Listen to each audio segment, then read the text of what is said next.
Hey everybody, I'm back. I know it's been a few months, but here I am again. And this is good because the same guy who stole Luke's bicycle, has stole Mark Hoffman, and he's holding him ransom. And we're going to not have Mark today. So it's going to be, and Luke is also, I don't know, he's has to do chores, I guess, or honeydews or something like that. So he's gone as well. So today it's going to be myself and Darren Lyons. Darren, how you doing? Hey Steve, I'm doing pretty good. Yeah, looking forward to today's chat. Be nice to actually, yeah, Yeah, chat about aircraft again. guess I didn't mention it. This is Wing Talk. Yeah, so we are here today. We have a really kind of exciting show. I'll kind of preference this by saying that at one point for work, I contacted Dave Messina. So Dave Messina is this like guru. He started the FPV Freedom Coalition. And then I started asking Dave a lot of technical questions for things like commercial remote ID. And Dave's like, okay, you're getting over my pay grade here, but I know a guy who knows everything about this. You should talk to this guy. He's out in your neck of the woods. Why don't you give this guy a call? So I called him up and we were on the phone for like 4 hours. I mean, like people were like looking at us. My wife just kept coming in. What are you still on the phone? You're still talking? So this guy is great. This is Jeffrey Wurzbach. Is I pronounce it right? Wurzbach? Jeffrey? You can say, yeah, you can say hello, Jeffrey. Yep, yep, it's Wurzbach. There's an umlaut that, decided to get up and leave sometime about 100 years ago. That fell off the last name. So I think it's a Wurzbach technically, but whatever. Wurzbach, yeah, probably the German pronunciation with a V. Yeah. Yeah, more of a V sound.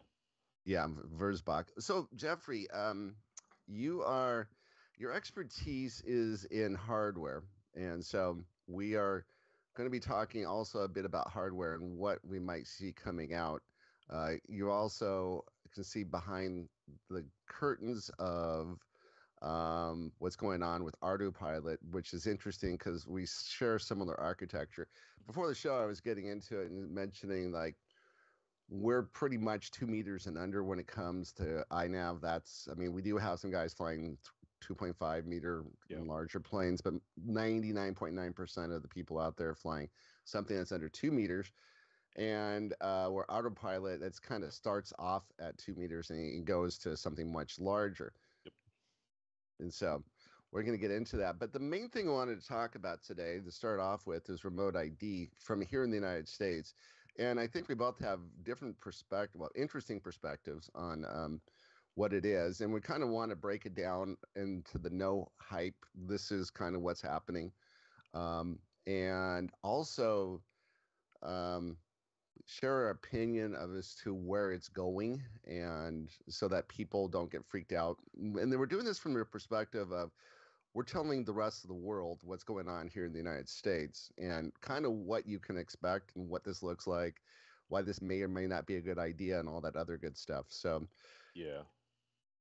So I'm going to let you start off, or maybe I should just kind of give a brief overview of remote ID. Essentially what happened was there was an NPRM that came out from the FAA that was a notice of public rulemaking. It came out January of 2020. I mean, it was just start of the new of 2020. It was like, here you go, we're going to have this thing. And they had a whole bunch of scary things that we're going to do with remote ID, as far as they put remote ID on your planes, and you can only fly 400 feet high and 400 feet away, and any given direction. And they had a lot of rules, and you had to be signed to a network. And there's a lot of stuff in there that was just like overbearing, almost to the point where, what's the point of even having a model airplane anymore? Yep. And so they had a notice of public rulemaking, which meant that people could comment. They got about 52,000 comments that came through, and about 51,995 were pro model aviation. And there were a few in there that were, hey, let's get more. These people are out of control. Let's get rid of them. But the majority of the people in the United States said this is something we'd like model aviation, and mostly they were from enthusiasts, and please don't take this away from us. So from that, the remote ID was tapped down quite a bit. And as I've always said, remote ID, in my opinion, is a solution looking for a problem. So with that in mind, can you please add in what I didn't cover? Sure. So remote ID's technically been around since about 2017. I want to say March, April timeline. You start to see the first, what I'll call truly public discussion of it. So there's an aviation rulemaking committee that's formed, the ARC, as they call it, and that ARC is where they start defining the technology stack. They look at network versus broadcast versus how all the stuff's going to work, what the data items are that are required, so on and so forth. And so I was working with a company at that time in a tech advisory role to kind of help them define what they wanted to advocate for. This company ultimately runs out of money and goes under, but I kept involved with the community that was working on this, and joined up with Gabriel Cox and a few other people who decided to do a Bluetooth-based implementation, which is now what we see as F3411 and then also F3586, which are the two ASTM docs that govern remote ID as we see it today. And then we start designing the tech stack. So Gabriel decides to put forth that he's going to do this and gets a committee put together at ASTM. That's going to be March, May 2018-ish. Committee gets started. We start developing the standard and the data items and the architecture and all that kind of stuff. And we start pulling in European rules that are being proposed at that point, and we start trying to make our stuff compatible with the European rules of the day back in like 2018, early 2019. I believe the first NPRM, the NPRM opens like right before Christmas 2019. So that was what you were mentioning in 2020. And then I think the comment period ends in like super early 2020, like January. And that's where we see network remote ID, which everyone kind of knew was a thing. That was getting pushed a lot by CTA, which is Consumer Technology Association, the mobile network carriers, those types of organizations, and a couple of the big like delivery drone type of operations. And then there's a group doing broadcast, which is more of the cost sensitive people who are looking at this as an LTE modem starts at about $10, whereas a Bluetooth chip, when you're buying it at quantity, can be less than $1, or a Wi-Fi chip can be about $1. And when I say you're buying in quantity, 1 million units a year type quantities. And when you're buying in short quantities, so say less than 1,000 units, they get up to about $5 a piece. So it's a huge cost savings compared to LTE modems going into it. Plus, with an LTE modem, you've got to have service every month, which is another $10 a month per SIM, at least on like Verizon. Back at that point, it was they wanted $10 for the cheapest SIM card. So we were kind of two parallel but competing groups within sort of the ASTM and rulemaking world. NPRM goes out. People are like, oh no, we don't want this this network thing because it's expensive. Duh. Do you want to spend $120 a year for every single airframe you have? I don't, because just the stack of smashed prototypes I have that I've collected over the 10 years I've worked in the drone industry is easily taller than me. Easily. There might be an angry female here that's like, you should throw some of that junk away. It's not doing anything. It's collecting dust.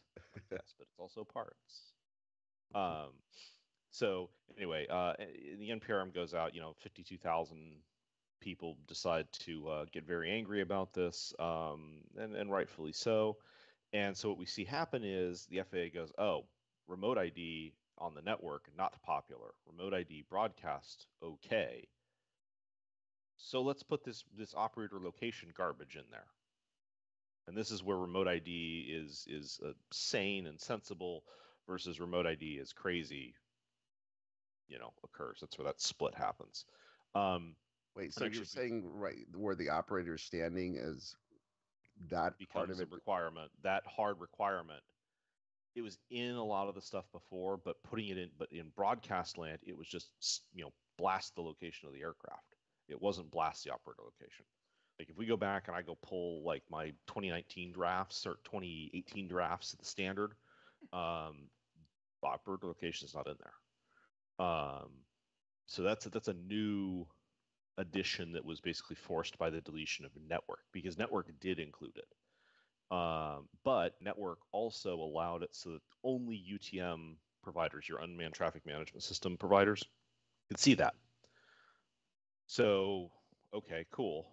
So we've traded in the network, but we've gotten this operator location requirement, which is debatably terrible at that point. So anyway, once we kind of got the actual rule text back in 2020, we scrambled pretty quickly to put in operator location. We found the bits and bytes to put it into the payload and released a standard. Some comments came back. And what we find out also is that whoever wrote the operator location requirement just took E911, which is the enhanced 911 location services, for like your phone, and copy pasted the rule, the requirements out of that. And the thing is, you can't use E911 location augmentation for non-E911 purposes. It stresses out the mobile network basically, because it does a lot of things that go beyond GPS. Is it like pinging the network all the time? Yeah, so this actually puts, like, I believe the way it works is that it puts the whole tower into a certain mode, or it puts the whole radio that's got your phone on into a certain mode, and it's trying to figure out like elevation approximate, and it's trying to give you like a radio location or radio direction finding type deal, and it's also it updates your position frequency on your phone from like 1 hertz to like 10 hertz. So it goes a lot faster. So it slams the network pretty hard in ways it's not really designed to be done, worked with. And on top of that, the FCC just says, emergency services only. Have a nice day. Obviously, someone didn't read that rule. And there's a little bit of interestingness there, which alludes back to the original origins of remote ID. You find out, as you've worked on this project for, 5 years, 6 years, remote ID is not really an FAA ask. It's more of like a law enforcement ask. Mm-hmm. Right. It's the law enforcement agencies wanting this, and what they did is they went up through the back channels of government laterally, and then dropped it down on the FAA. The way I understood that was that from Dave Messina was that what happened was that the FAA was like, well, you don't need this, right? And then there was one guy that was the Department of Homeland Security general, and his comment was, I need to know the good guys from the bad guys. So I need to instantly tell who's who. And like, what are you going to do? You have a bad guy, and then the thing's going to be up for less than 20 minutes. Are you going to shoot it down? You're going to dispatch F-16s? Yeah. What do you? Sending an F-16 for a drone seems overkill.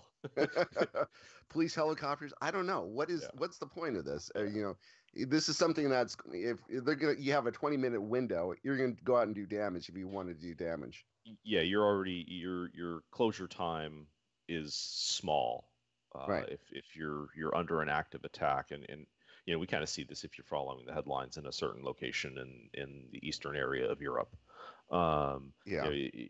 Once someone decides to get you with a drone, it's going to be a bad day. The defense systems are not there, and especially go back to 2017 when counter UAS guys are getting money printed left and right for them by the venture capital world. I worked with a couple of them, and I said, your system is cool for detection, but it's not going to do any sort of interdiction. Your interdiction is shotgun, and good aim. But anyway, so remote ID really does go back to a law enforcement ask. It's not an FAA ask. DoD doesn't really care. DoD is just like, well, they're cheap, shoot them all down. That's been their solution for quite a while. Counter UAS stuff is getting a little bit better, but it's still, some of the technology in counter UAS is laughable. Especially once you learn that you can go buy a can of shielding spray and just spray the inside of your vehicle. What amounts to spray paint, and boom, all their technology doesn't work anymore. It's kind of fun. So anyway, yeah. So remote ID, gets published. It becomes a thing, and this is mid 2020. So we're well into COVID and all that kind of stuff. And then we have, we design cycles start for a lot of providers, and then the chip shortage happens, which is kind of a result of all the work from home stuff, but then it's also a result of multiple chip plants going offline in the supply line. So you've got like back-to-back fires at like 5 fabs in Japan. You've got the Texas freeze that takes out all the fabs in Austin. And those are all the mid-technology fabs that are making Bluetooth chips and Wi-Fi, lower-end Wi-Fi chips. Well, there's like about the 32 nanometer fabs or something like that. Yeah, it'll be a lot of stuff kind of between like kind of the 80 nanometer down to about 32ish nodes. Okay. We're all taken out.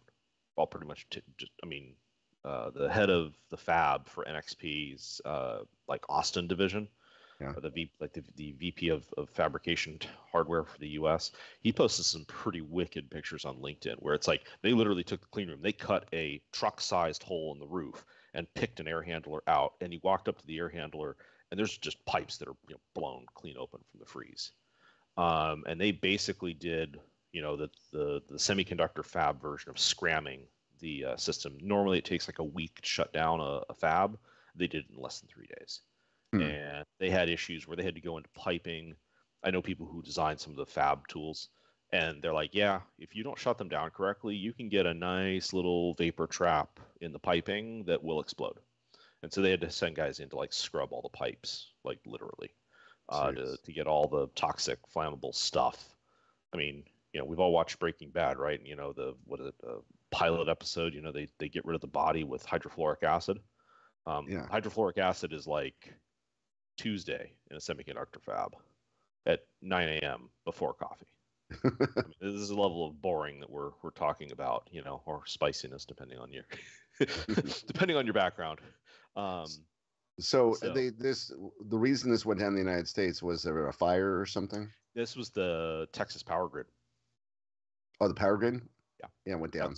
When Texas had that big grid scare in February, that big freeze and grid stability issue, 2 things happened. One, the plants lost power, the semiconductor fabs lost power, and 2, they couldn't keep the natural gas flowing. The natural gas lines were literally freezing, and all the generators are natural gas fired.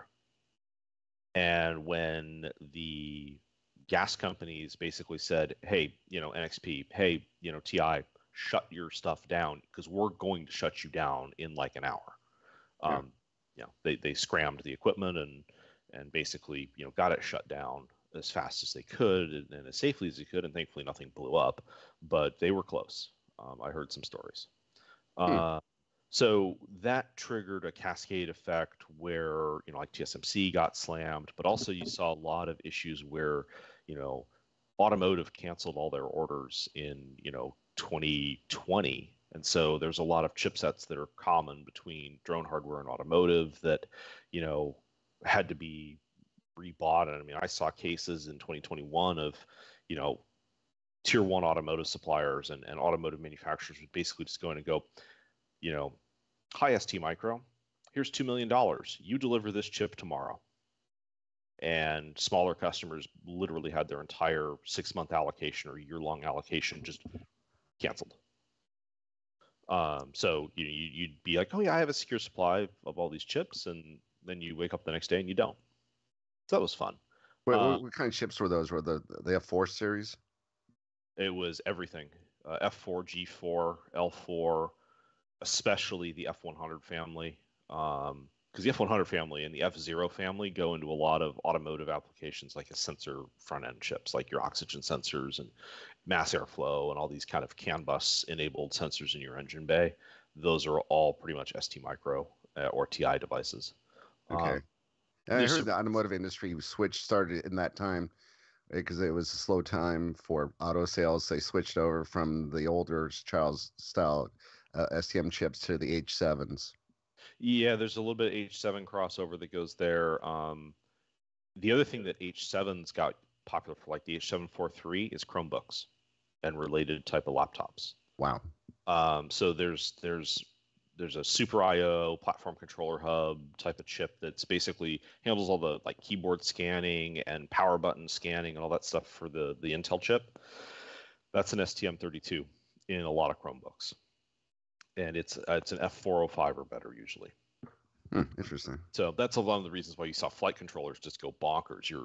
They doubled in price overnight. Yeah, and you're seeing chips go from being, say, open market normal price of like $11 to open market broker price $80. Jeez. Yeah. So like an STM32, say H743, is going to be, at one point it was $82 a chip, I believe. Right. They were saying like that with like the Maytech the one H743, that flight controller, at one point it was selling for about $45 on Banggood when it first came out. And they're saying the chips were like to buy the chip would cost more than the whole flight controller. Yep. So yeah. So that's normal. Yeah. And the other thing too is ST runs two SKUs. They run a China SKU and they run a US or a Western world SKU. And the whole China supply chain got shot.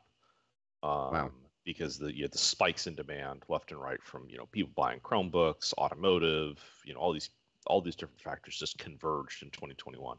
And so that's where you see like Nordic NRF52840s, which is one of the most common Bluetooth chips out there, or Bluetooth multi-protocol type chips, goes from I think like a 5 to 6 week lead time to 53 weeks to 99 weeks. And once they hit 99 weeks, they no longer know that's they run out of spaces in their enterprise software, like their financial tools, to like forecast.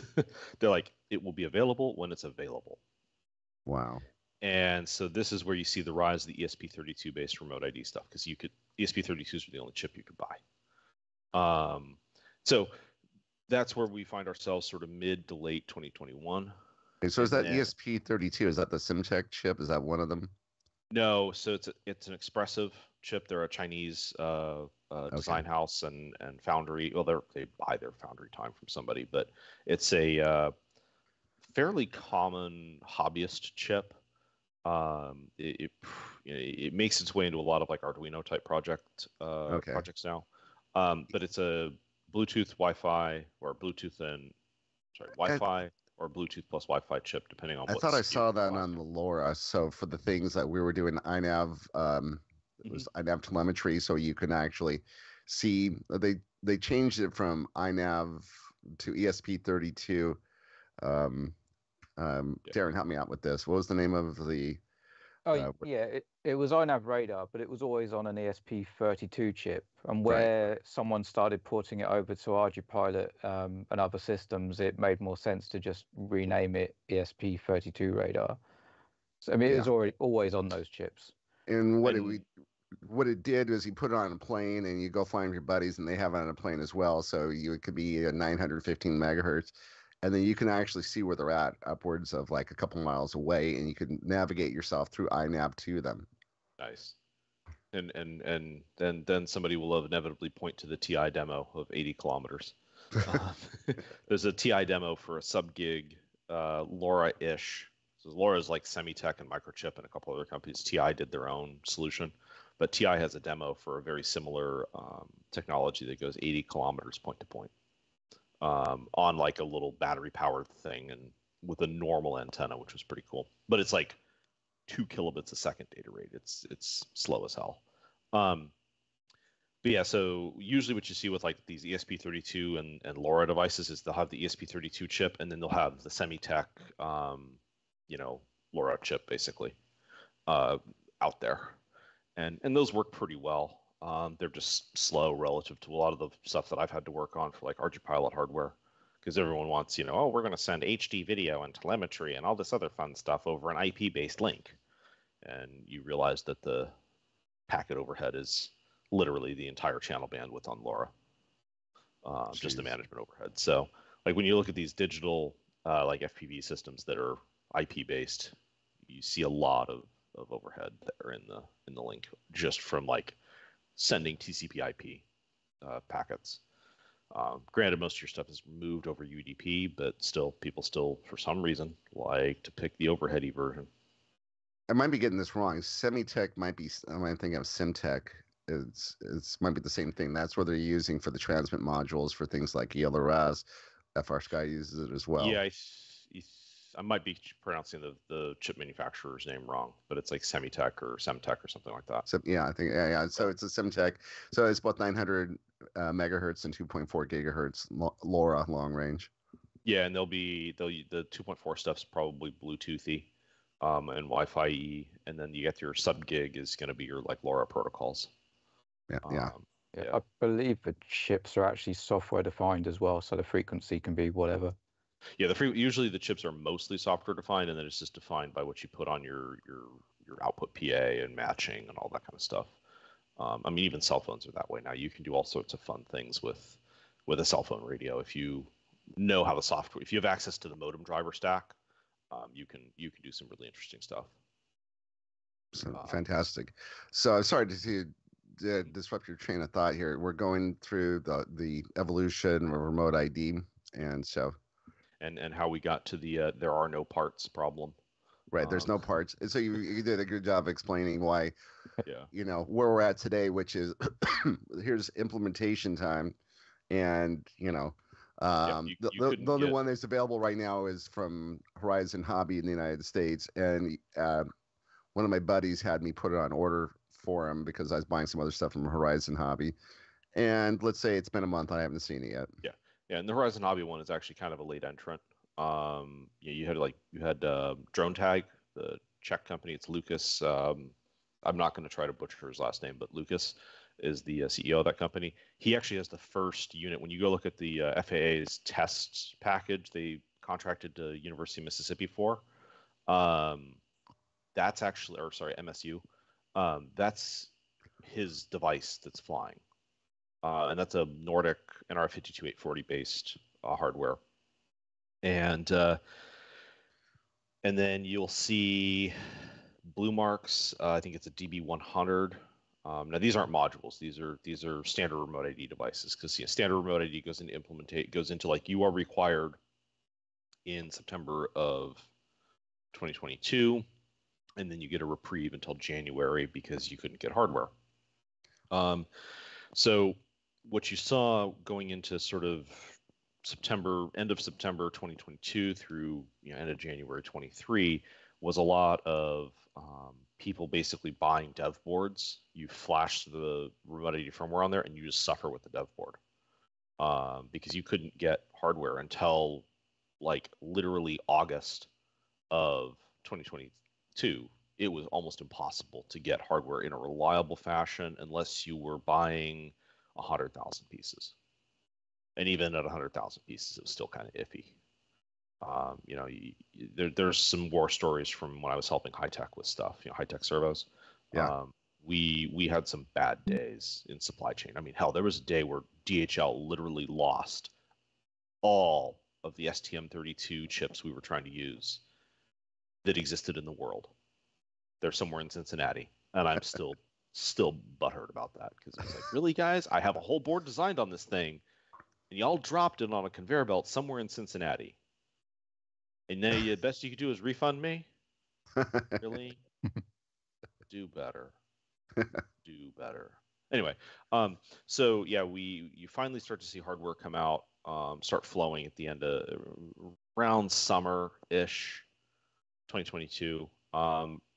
Ardupilot builds its own remote ID stack based on OpenDrone ID, which is so OpenDrone ID. If we just go back for a second here, OpenDrone ID is an open source stack that was originally built by Gabriel Cox. He's works at Intel. Back when Intel still had a drone business unit, he decided to build this remote ID stack. Got Intel to bless making it open source, so on and so forth. And that's what ultimately drives F3411. So F3411 was just a codification of OpenDrone ID, and then it kind of F3411 became the lead, and OpenDrone ID became the lag. But eventually, they all catch up. And so Ardupilot builds an ESP32 based deployment of OpenDrone ID that runs, pretty seamlessly within Ardupilot. There's some, glue that's needed to make the user interface work better because, open source software and user interface are never compatible. It's getting parameters set can be a pain in the ass on that sometimes. So anyway, the hardware starts to flow at that point. You start seeing people submitting declarations of conformity from, against the test documents. And then we come through the January compliance deadline, and you're either running Wi-Fi, the Wi-Fi based option, which is a firmware update for most people, or you're running Bluetooth hardware that's separate if you don't want to be burdening your Wi-Fi radio, or you don't have a Wi-Fi radio. And then things kind of go relatively silent for a while. Then somebody finds an error in, I forget if it's 3586 or 3411, but it's all the same work group. So we had a meeting to discuss, oh, hey, what's this error? And it's one of these kind of nitpicking things. It doesn't really change all that much to fix it. It's just, you got to fix it because now there are people who are literally complying against the rules. And then that takes us to basically like last week or 2 weeks ago when we have the big commercial UAV thing, and the FAA gets up and says there will be relief. Well, the relief is we're just not going to prosecute you unless we feel like it, but the rule is still in effect. Have a nice day. Bye. So they push it out to March of next year, I think. Yeah. That's not going to do anything. Yeah, I mean, it's like I have soon. Yeah, I have hardware. I know people who have hardware, but from a modular market point of view, why?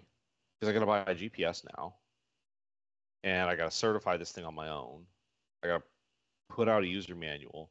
I mean, at the end of the day, Horizon Hobby is probably going to be one of the few providers that stays in that market because standard remote ID is just more lucrative commercially.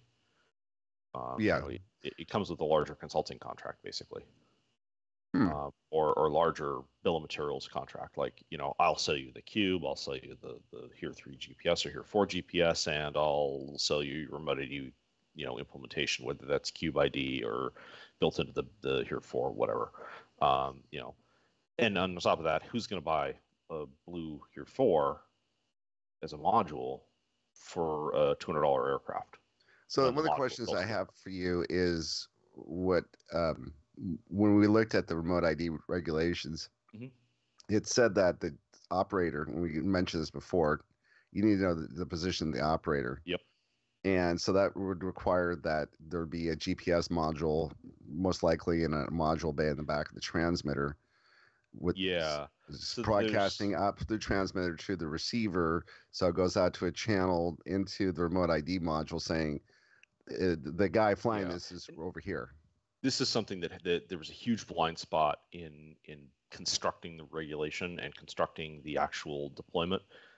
Everybody that I knew on F-3411 worked for, it was DJI, me, Intel, Skydio, all big commercial operators. Like, you didn't see anyone from the FPV community there, period, full stop.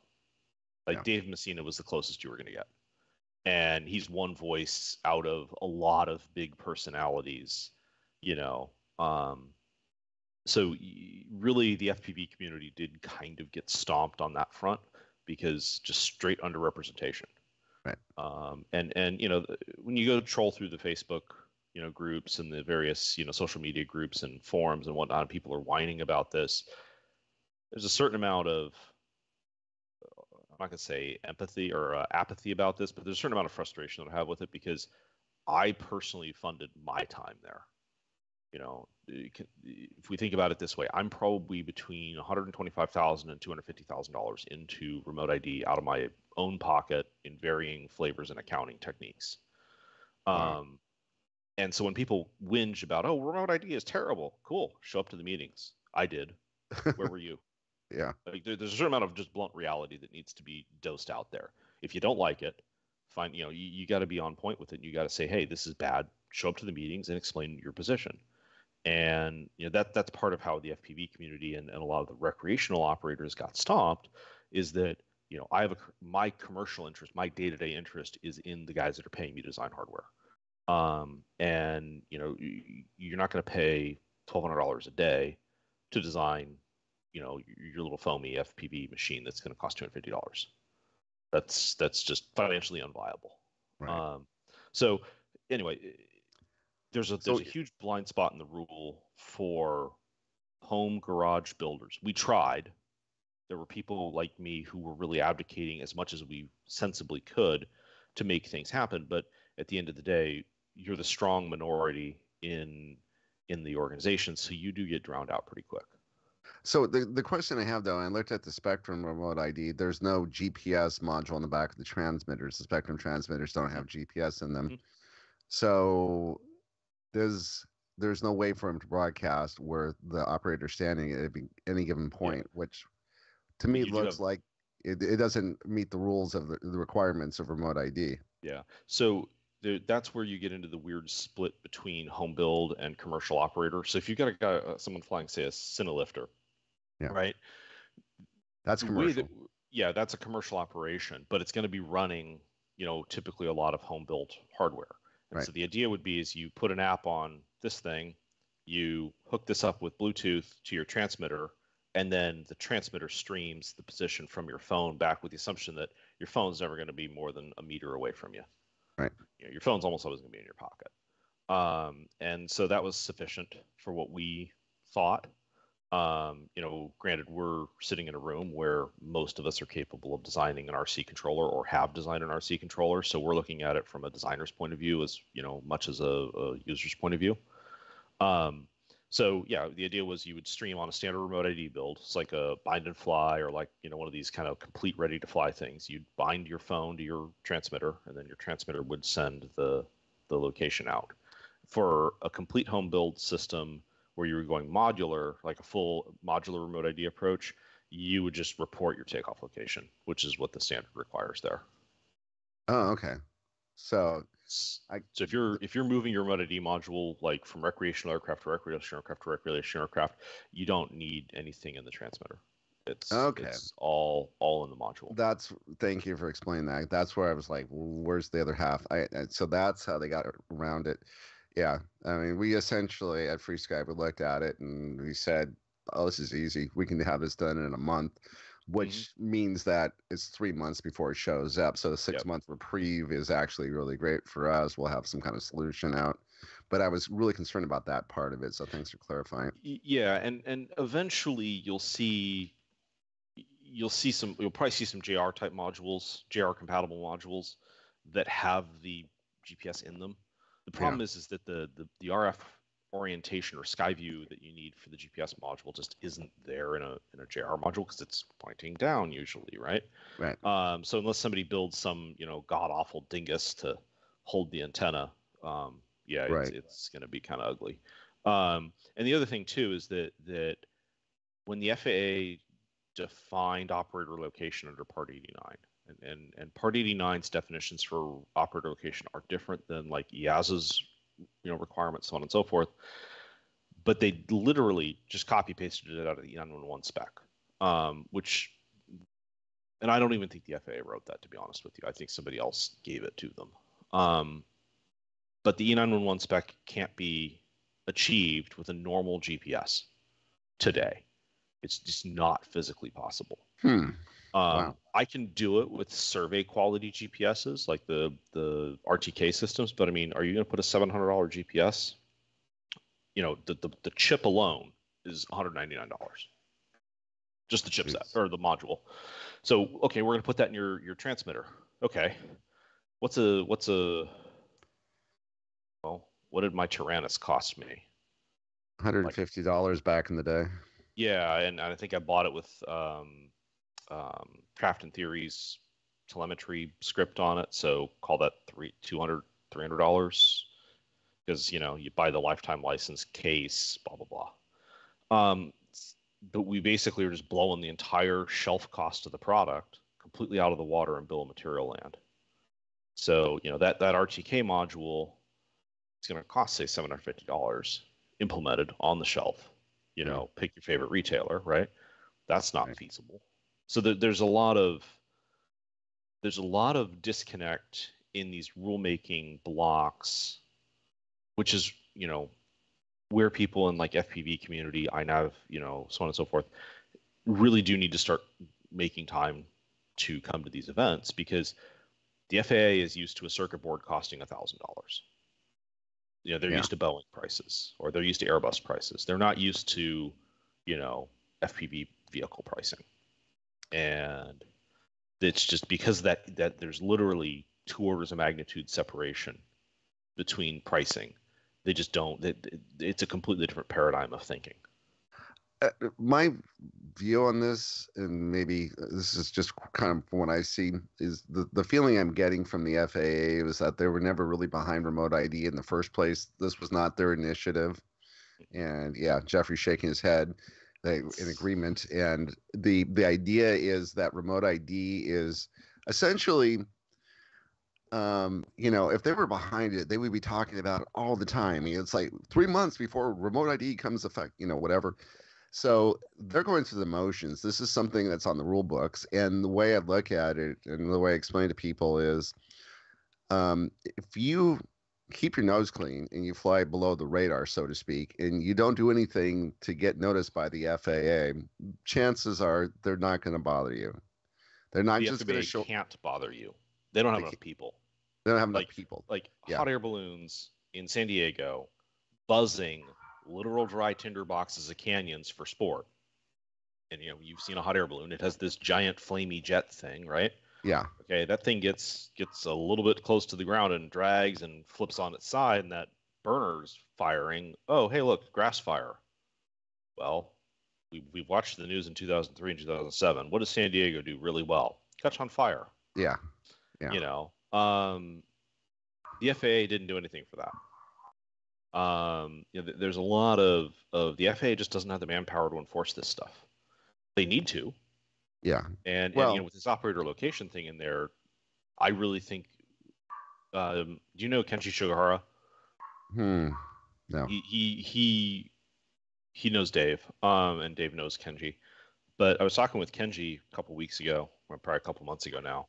I said, someone's got to go tell the FAA to put a rule on the books. If you come up to a drone operator, doesn't matter if you're flying recreationally or commercially, and you harass them, you go to jail, and you have to see a judge. Yeah. Period. Full stop. Because if you don't do that, you're going to have a bunch of people that now have access to, less than 5 meter, position circles of where the operator is. I don't think that's going to end well. Yeah, it depends on. The thing is that the one government agency that I think is most applicable to this in this particular situation would be the enforcement of fishing regulations. Yeah. So when you go ahead. I think that's a good point. Is the fish and wildlife type groups are the ones that are going to probably be the most frontline on this. Right. You'll see your big police departments, but I mean, my dad's got a friend who works at a defense contractor during normal business hours and 2 times a week patrols for the local jurisdiction as a police officer, because you come out of the military with a nuclear power degree and you're in the middle of post 3 Mile Island. What do you do with your life? You become a police officer, clearly. But he called me one day and we spent an hour and a half, 2 hours on the phone just talking about how do you handle a call about a drone.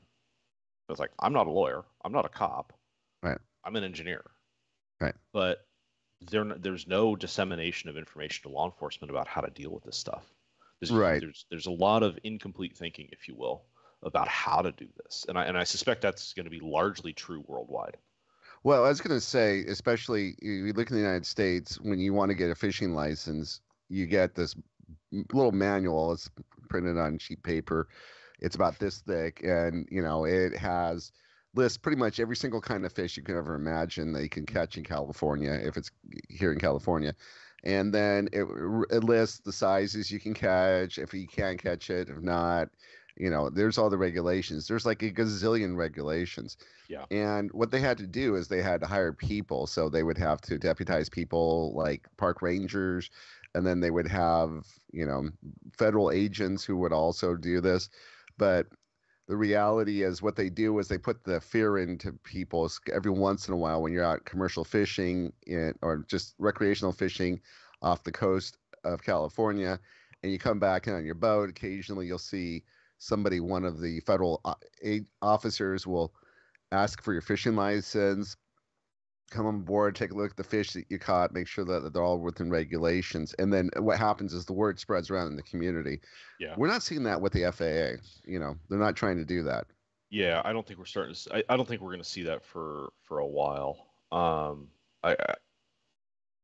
I'm not convinced the FAA literally has, like within the FSDOs and whatnot, has enough manpower to deal with this kind of stuff. Yeah, they don't. They look at the guys that went viral on social media, like 2 weeks ago with their little Robinson helicopter that were, doing a bunch of crazy stunts. It took the FAA like 2 weeks to do anything with them. And these are like multi-million view social media events that are blatantly unsafe. This is like the guy like twitches slightly at the sticks and somebody's head comes off. Rotor main disc into face type of, catastrophic injury. You are dead before you hit the deck type of stuff. And the FAA took 2 weeks to act on that. I seriously doubt that the guy flying a drone, in the gravel pit, in the middle of nowhere is going to get enforcement action for not having remote ID. Now, that being said, obviously it's illegal to not have remote ID at a certain point. So right. Don't break the law, or if you do, don't get caught, I suppose. I'm not a lawyer. I'm not going to bail you out of jail if you get screwed up, so on and so forth. But, I suspect there will be quite a bit of non-conformity, non-compliance. I also see that this is remote ID might be also an anti-a-hole loophole for the FAA. Yeah. So what happens, you got a number of guys who, a cute chick moves into a neighborhood and then breaks all the existing laws on peeping Tom, and a horny young guy goes flying. Our old man flies over, just drone around, checking the window with her, and for years it's been a point of frustration for it's the local law enforcement. Yeah.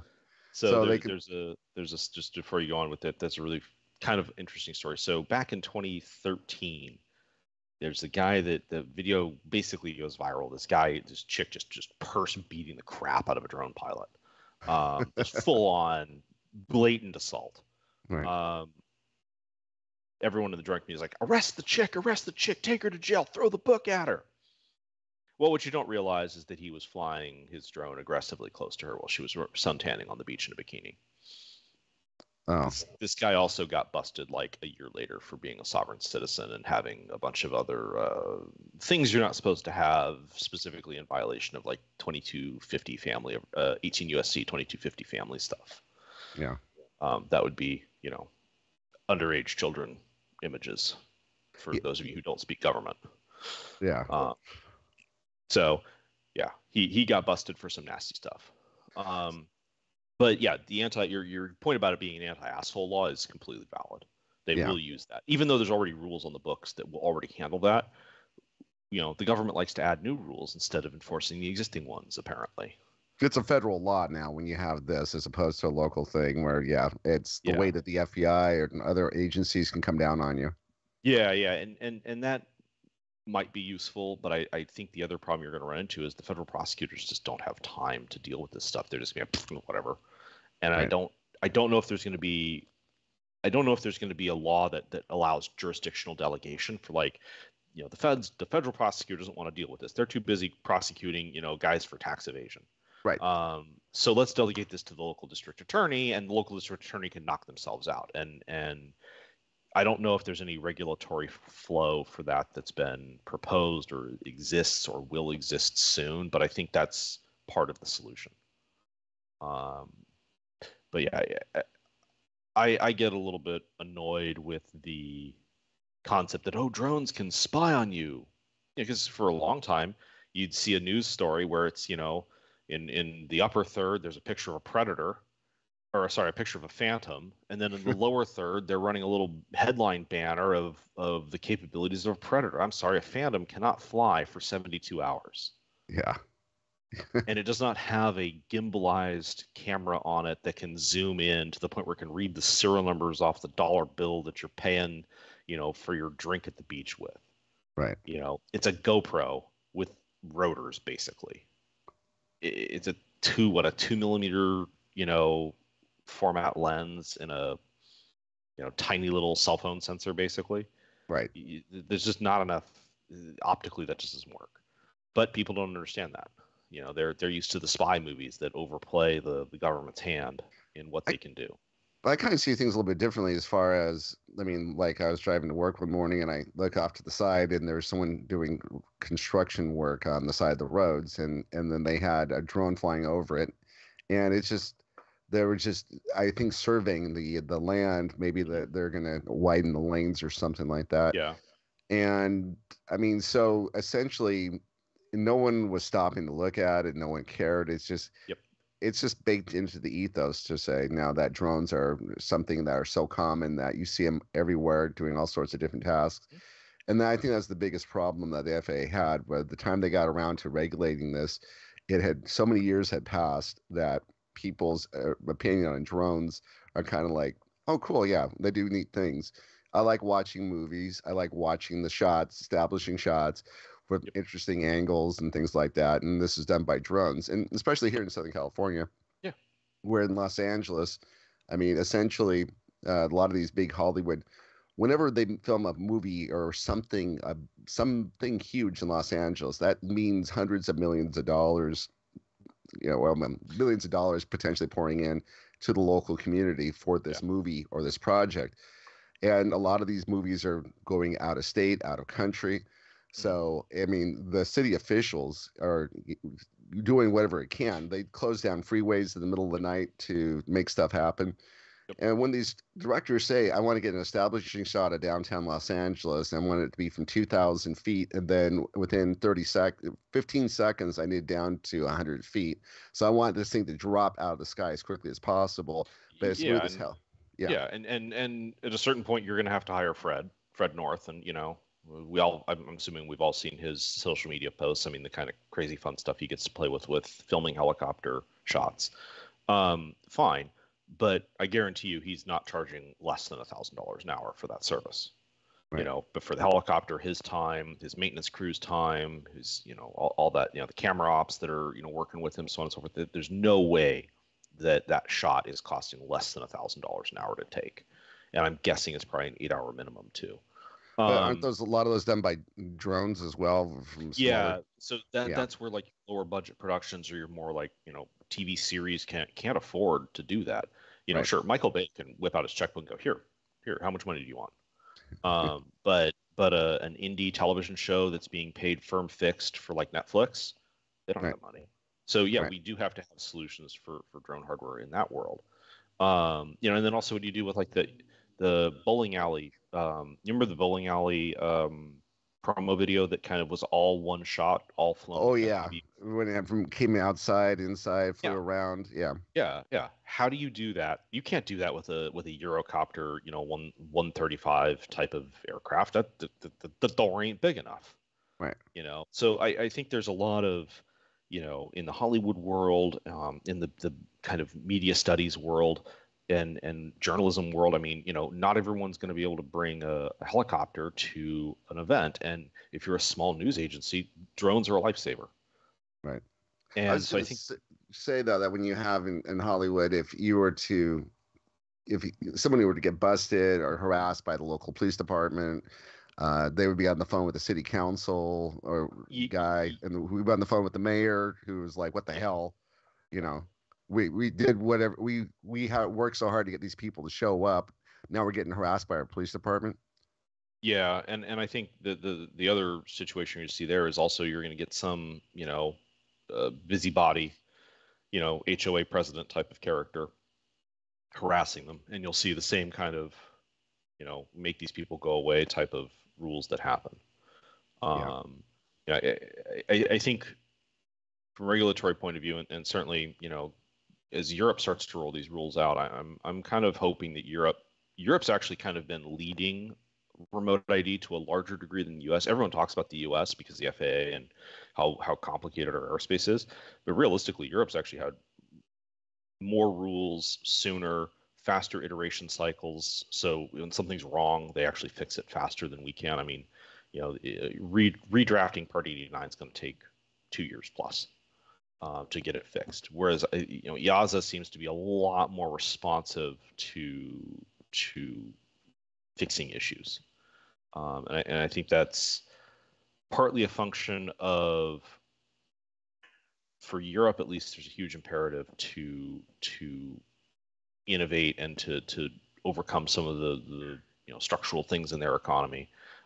Whereas in the U.S. we have a lot of just incumbency and I'm going to say sloth, for the lack of a better term, in how we do rules and regulations here.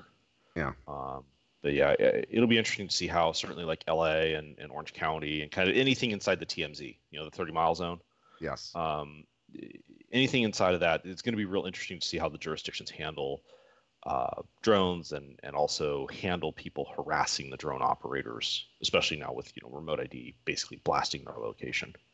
And I will reiterate, I'm not a fan of the operator location thing at all. I think it's a bad idea. I think that needs to be locked down pretty hard. Remote ID in general, as a concept, doesn't really bother me. It's the same thing as ADSB. You're flying your private airplane, you're probably got ADSB blasting. And it's part of a larger solution of modernizing the airspace, management systems in the U.S. and worldwide. And it's not the end of the world, but I do think that there needs to be a lot of reconsideration with this operator location stuff.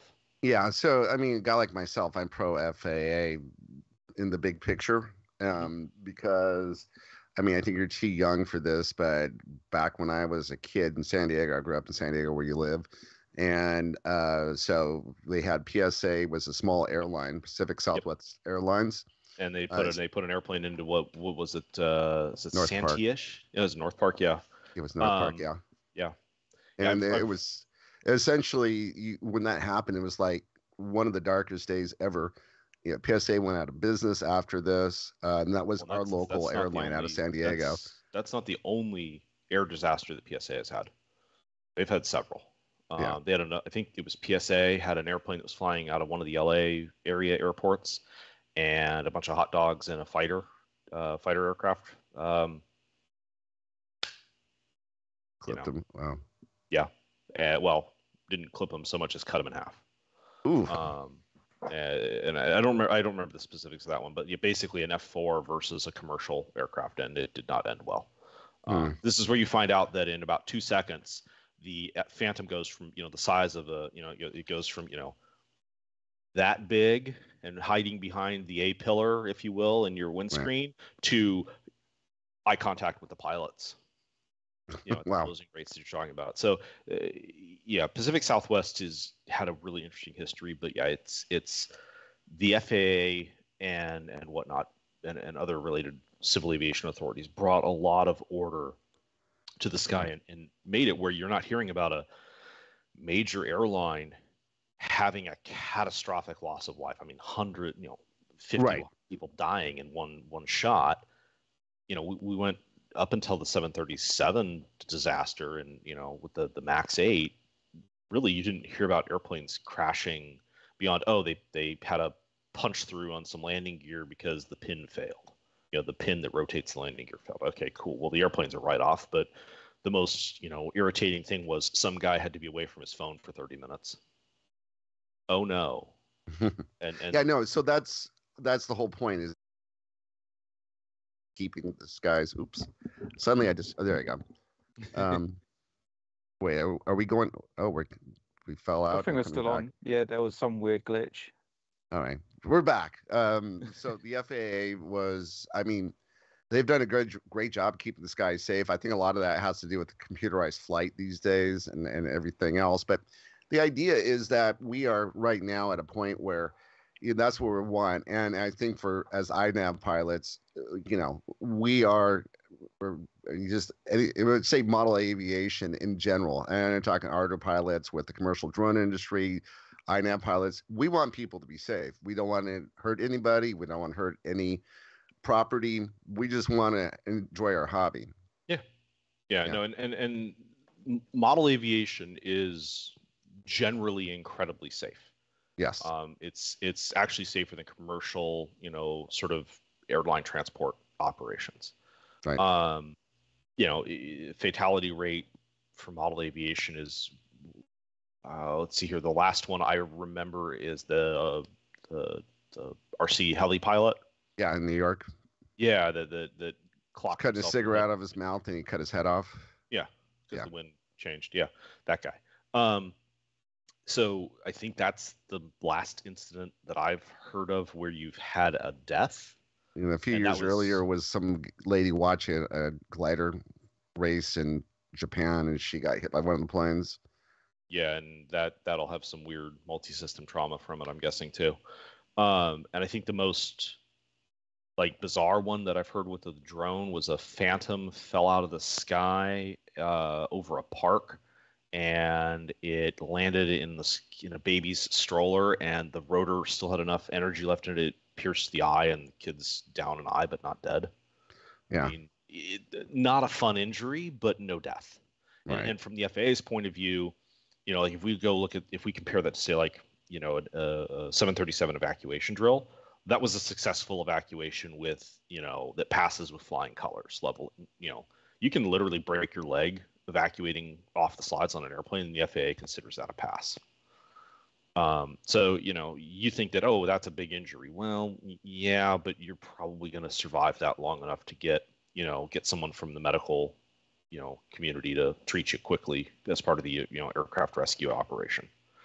You're not going to die as a result of the fire, though, which is what they're trying to avoid. Right. So, go ahead. Yeah, go ahead. I was going to say, I think that for what we do right about here is we have about a 3-minute break.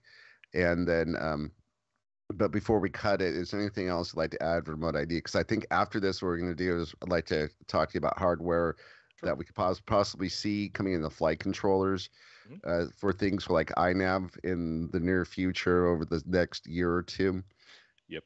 And that would be, so remote ID, I think, go ahead. I would just like to add that I'm a massive, massive opponent of remote ID in all forms. And what you were saying about the FAA and safety, I don't think that's really true. As you said, the number of drone-related deaths in America has been, one last year, maybe? Right. No, General aviation is averaging about 400. Right. So it's much, much more dangerous. Right. And I think it also depends on how you do your accounting for drone-related deaths. I wouldn't classify RC heli dude as a drone-related death. That's a different category to me. So there'd be none then. Yeah, there are, as far as I'm aware of, drones. So INAV, Ardupilot, Beta Flight, PX4, pick your favorite flight stack, right? I'm aware of 0 deaths attributable to the aircraft or the operation of the aircraft. I was thinking more about craft that are now being forced to use remote ID and all this stuff. I guess the heli guy will still have to use that. Yeah, he would. Well, not him particularly. but yeah, an RC heli, a trad heli would have to fly with remote ID because it applies to models as well as traditional model like AMA stuff. But yeah, what I'm getting at is there's loads of rules being forced on something that has traditionally not been dangerous in any way. Right. And also this is not really making it safer in any way. In many ways, it's making it more dangerous, especially for the RC pilots. That's my basic thesis is your first death as a result of drone operations will be an operator who was attacked by someone unrelated to the operation. And that's what I'm saying is that's where it goes back to what I was saying. I 100% agree with you on that. Because it's enabling criminals at the end of the day. You approach, you pull the HOA president Karen, pearl clutching, you can't fly here. Cool, straight to jail. Yeah. The judge will sort you out at noon on Monday. But even worse than the Karens, it's the petty thief that thinks, there's someone flying a drone here. They probably got expensive equipment I can sell. Yeah, they're the real problem, and that's Yeah, where it's been massively overlooked. well, especially like in places like the Bay Area. I mean, the only time 3DR had a major loss of equipment due to theft was in the Bay Area when they popped the window on the rental car from the marketing team, and they stole all the gear the marketing team had brought. So the petty theft, well, that won't be petty theft, but the thief that's opportunistic and is armed, that's a problem. Yeah.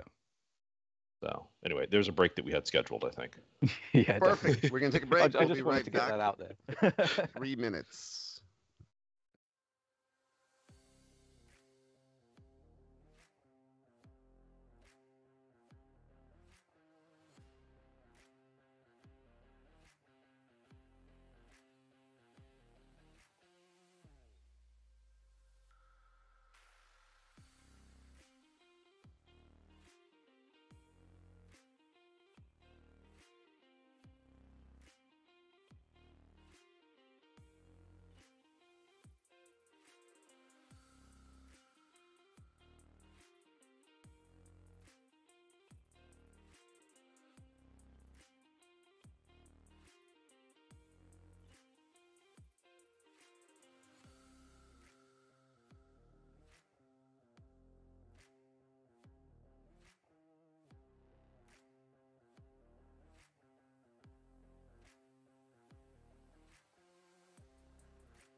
Hey, everybody, we're back. And so we're going to kind of keep this going a bit because we got some, the guys have jumped in and it had some, well, the main thing is I want to make sure that we're making content that you guys are appreciating and enjoying. It sounds like we are doing that today. So this conversation, we're going to keep it going because there were some good points brought up during the break. So Darren, can you paraphrase what happened? Not really, because I only just got back from the bathroom. Yeah, I got back from the bathroom too. Mark, can you? I know you're not I caught the here, last 5 minutes. Mark, you might have to talk for just a little bit. Yeah, for a little bit. Yeah.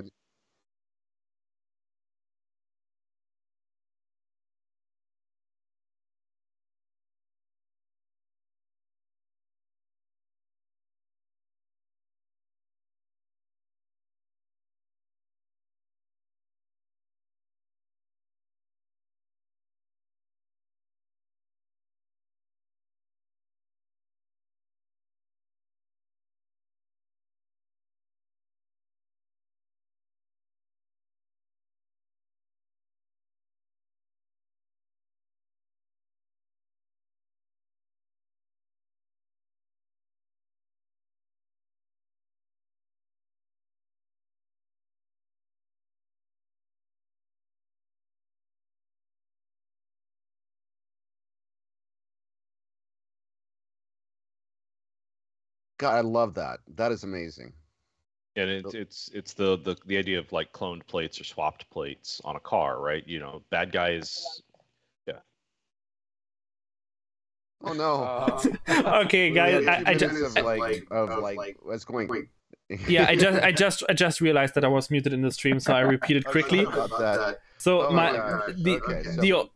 the problem that I have with the remote ID stuff is that everyone is basically pre-criminalized and handed like someone who has done a criminal act already and have to wear ankle GPS tracker the whole time.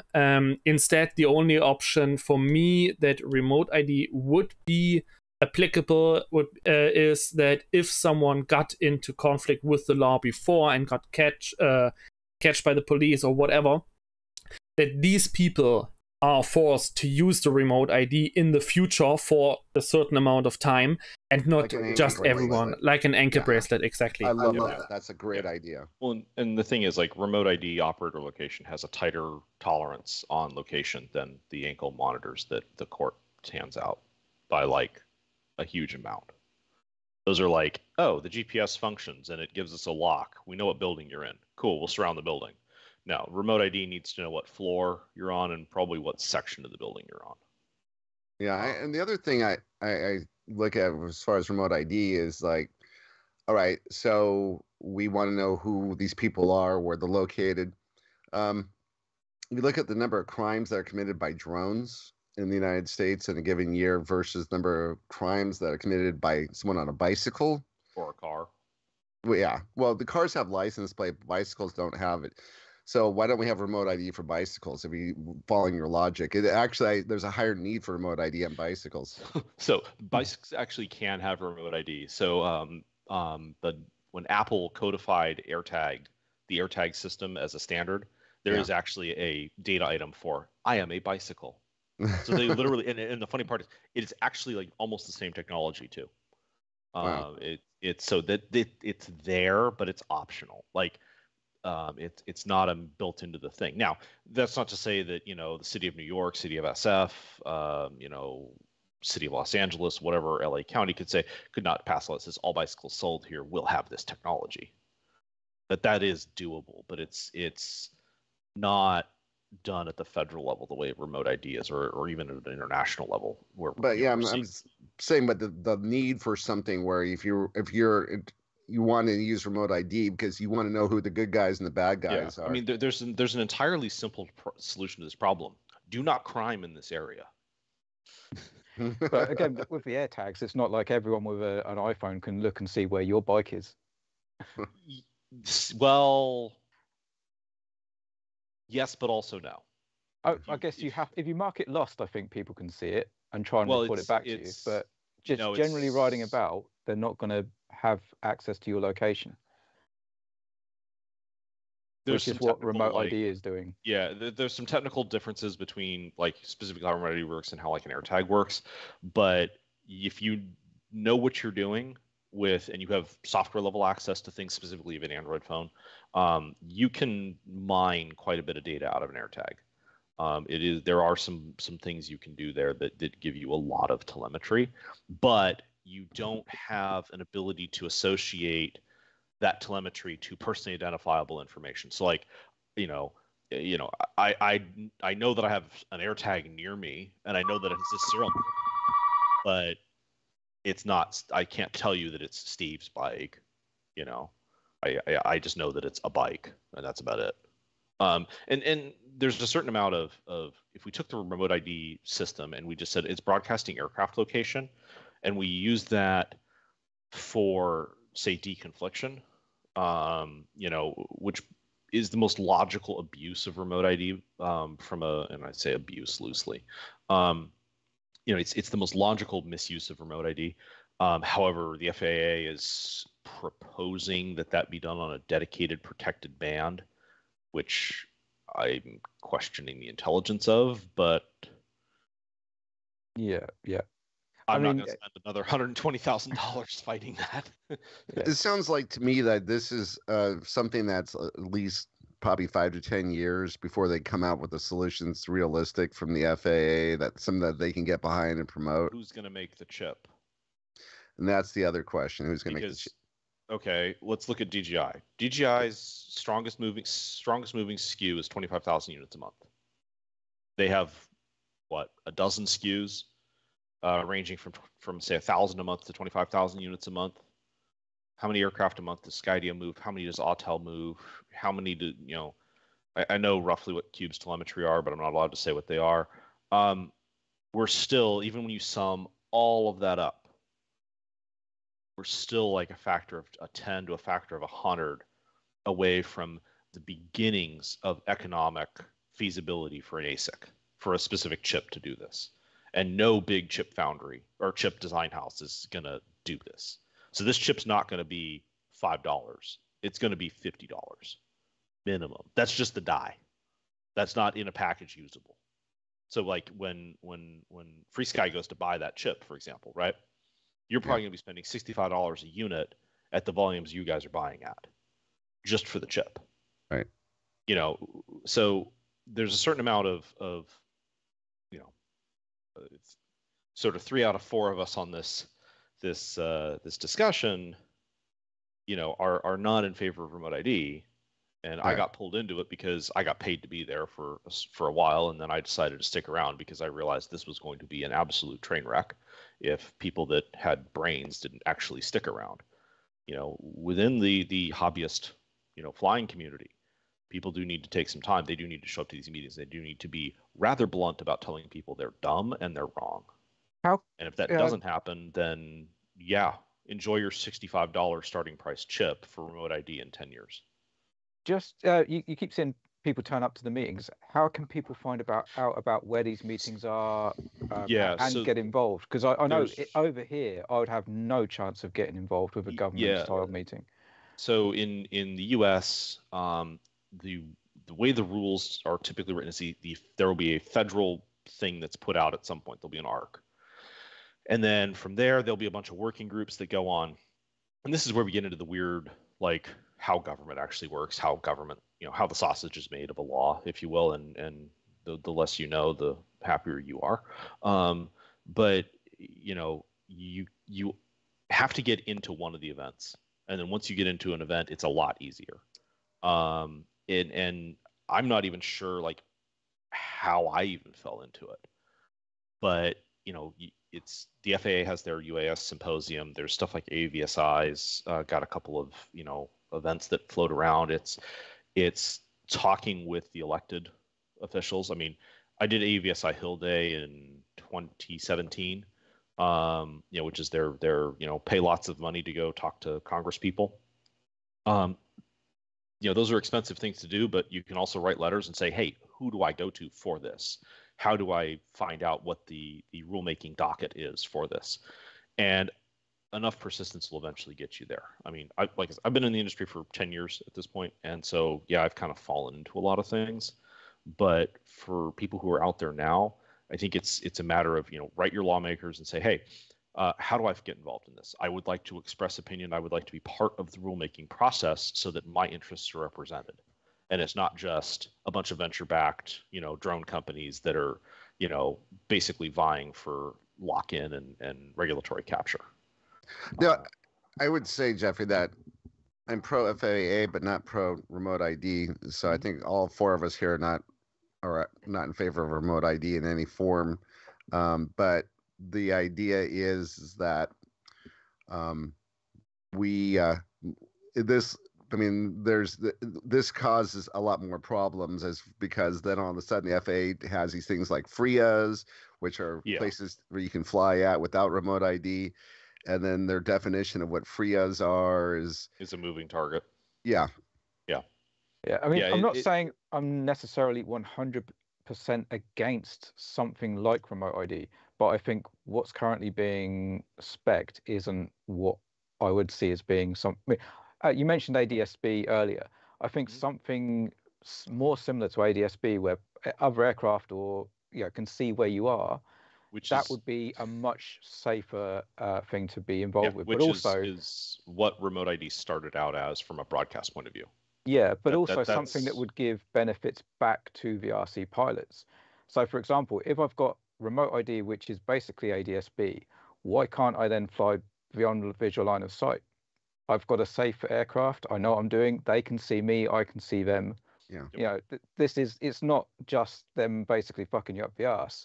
It's you getting a benefit from it. Yeah, and I think there's been a lot of, my biggest complaint about the process as a whole is there's been a lot of traditional aerospace isms going on. There's not a lot of quid pro quo with the RC community, because the hobby community, the garage building community, there's not $10,000 to just spend on a week in DC yelling at lawmakers. If you're a corporate interest at Boeing or Airbus or Lockheed or you said it, not me. In those environments, you're not. Those guys have money. They can light the money on fire. It's a rounding error to their balance sheet. I mean, hell, $100,000 a year salary is a rounding error on their balance sheets. It's kind of orders of magnitude difference. Getting into an event like Hill Day, for example, AVSI's advocacy event, your membership for AVSI is a couple $1,000s. You got to get to the event, which is another, California to DC, depending on your airline. That's $1,100 minimum for an airline that's got, making sure that you don't have to manage a bunch of other things, right? Because time is money. Yeah. Then you got to get into a hotel. That's going to be what's GSA max on that, like $150 a night, and then GSA per diem is $80 a day. I'm just using government specs because it's DC. So you're looking at 5 days of travel, and then on top of that, if you're not in an environment where you have paid time off, you've got to now account for your loss of income. So these events can instantly add up to a $5,000-$6,000. I mean, just by existence. So I think that the one critique I would have of the FAA is that travel budgets be damned. You're now poking a bear that does not have the same resources you're used to. They don't come to you, you come to them. Yeah. You need to go send a representative out to go out into the village and, observe the torchlight parade of angry villagers who's, very displeased, and hear their grievances, because you're making rules from your ivory tower north of Richmond. That song, by the way, is hilarious if you listen to it. I don't know if you've heard this song, but it's quite funny how it's an American thing. Yeah, it's quite funny how it's been promulgated into both aisles of politics, and I'm just sitting back watching this like, this is funny.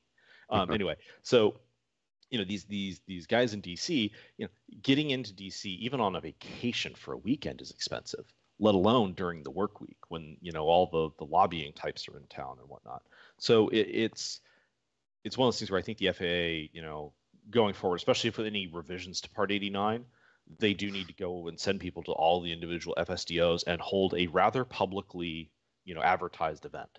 And like the CAA and CASA and all the other organizations that are similar to the FAA around the world should probably learn from that mistake and go out and talk to the aero modeling community and collect the feedback and, do something more useful than write a report and then file it in the junk bin in their email.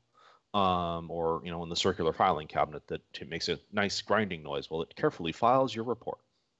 I think the government has to do better with the interface there, because this is one of those things that this is someone's leisure activity. I mean, if we look at there's a fair number of the drone, builders in the U.S. in FPV specifically, who got tired of firearms regulations. They're like, this is stupid. I every time I turn around, what I want to have or what I already own is illegal because some idiot did something stupid.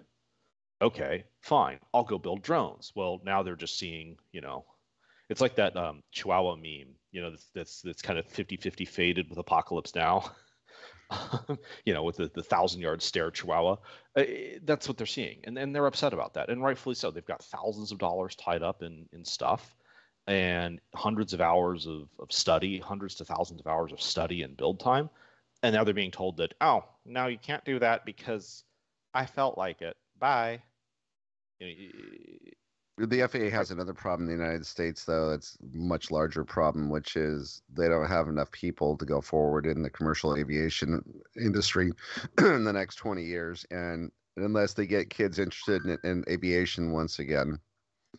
Yeah, and my first touch with the drone industry is through, buying hardware to do a little rocket CanSat thing. This with some telemetry in it, put it in a rocket, send it up, Yeah. And so we were buying parts from DIY drones, which, we all now know becomes is 3DR at that point. And, cool. So, I buy my first thing from there, and 9 months later I worked there full time.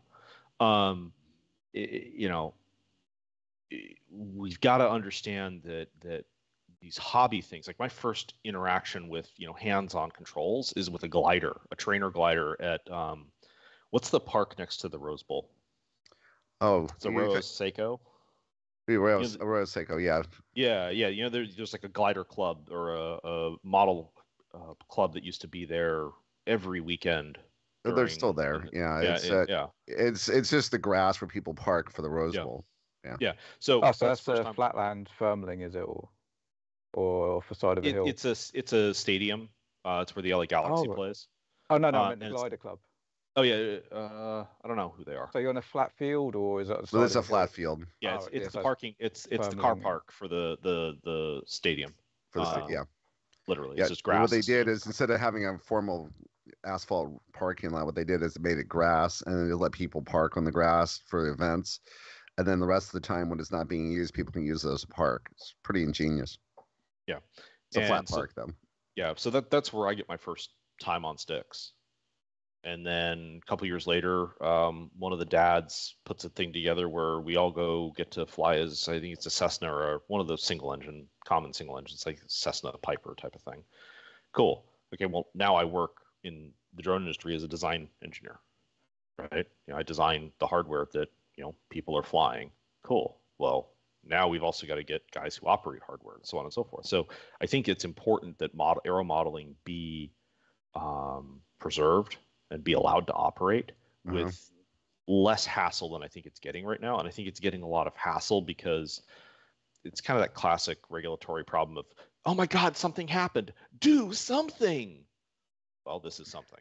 Yeah, but those voices are dying down other than the occasional Karen. But for the most part, what I'm seeing though is that the remote ID has there's a fear about this from the perspective of the hobbyist, and a lot of people are like, I don't want to mess with this. I don't want to fly my drone if I'm going to get like harassed by the police. You could get a fine from the federal government, whatever else. I got other things I can do.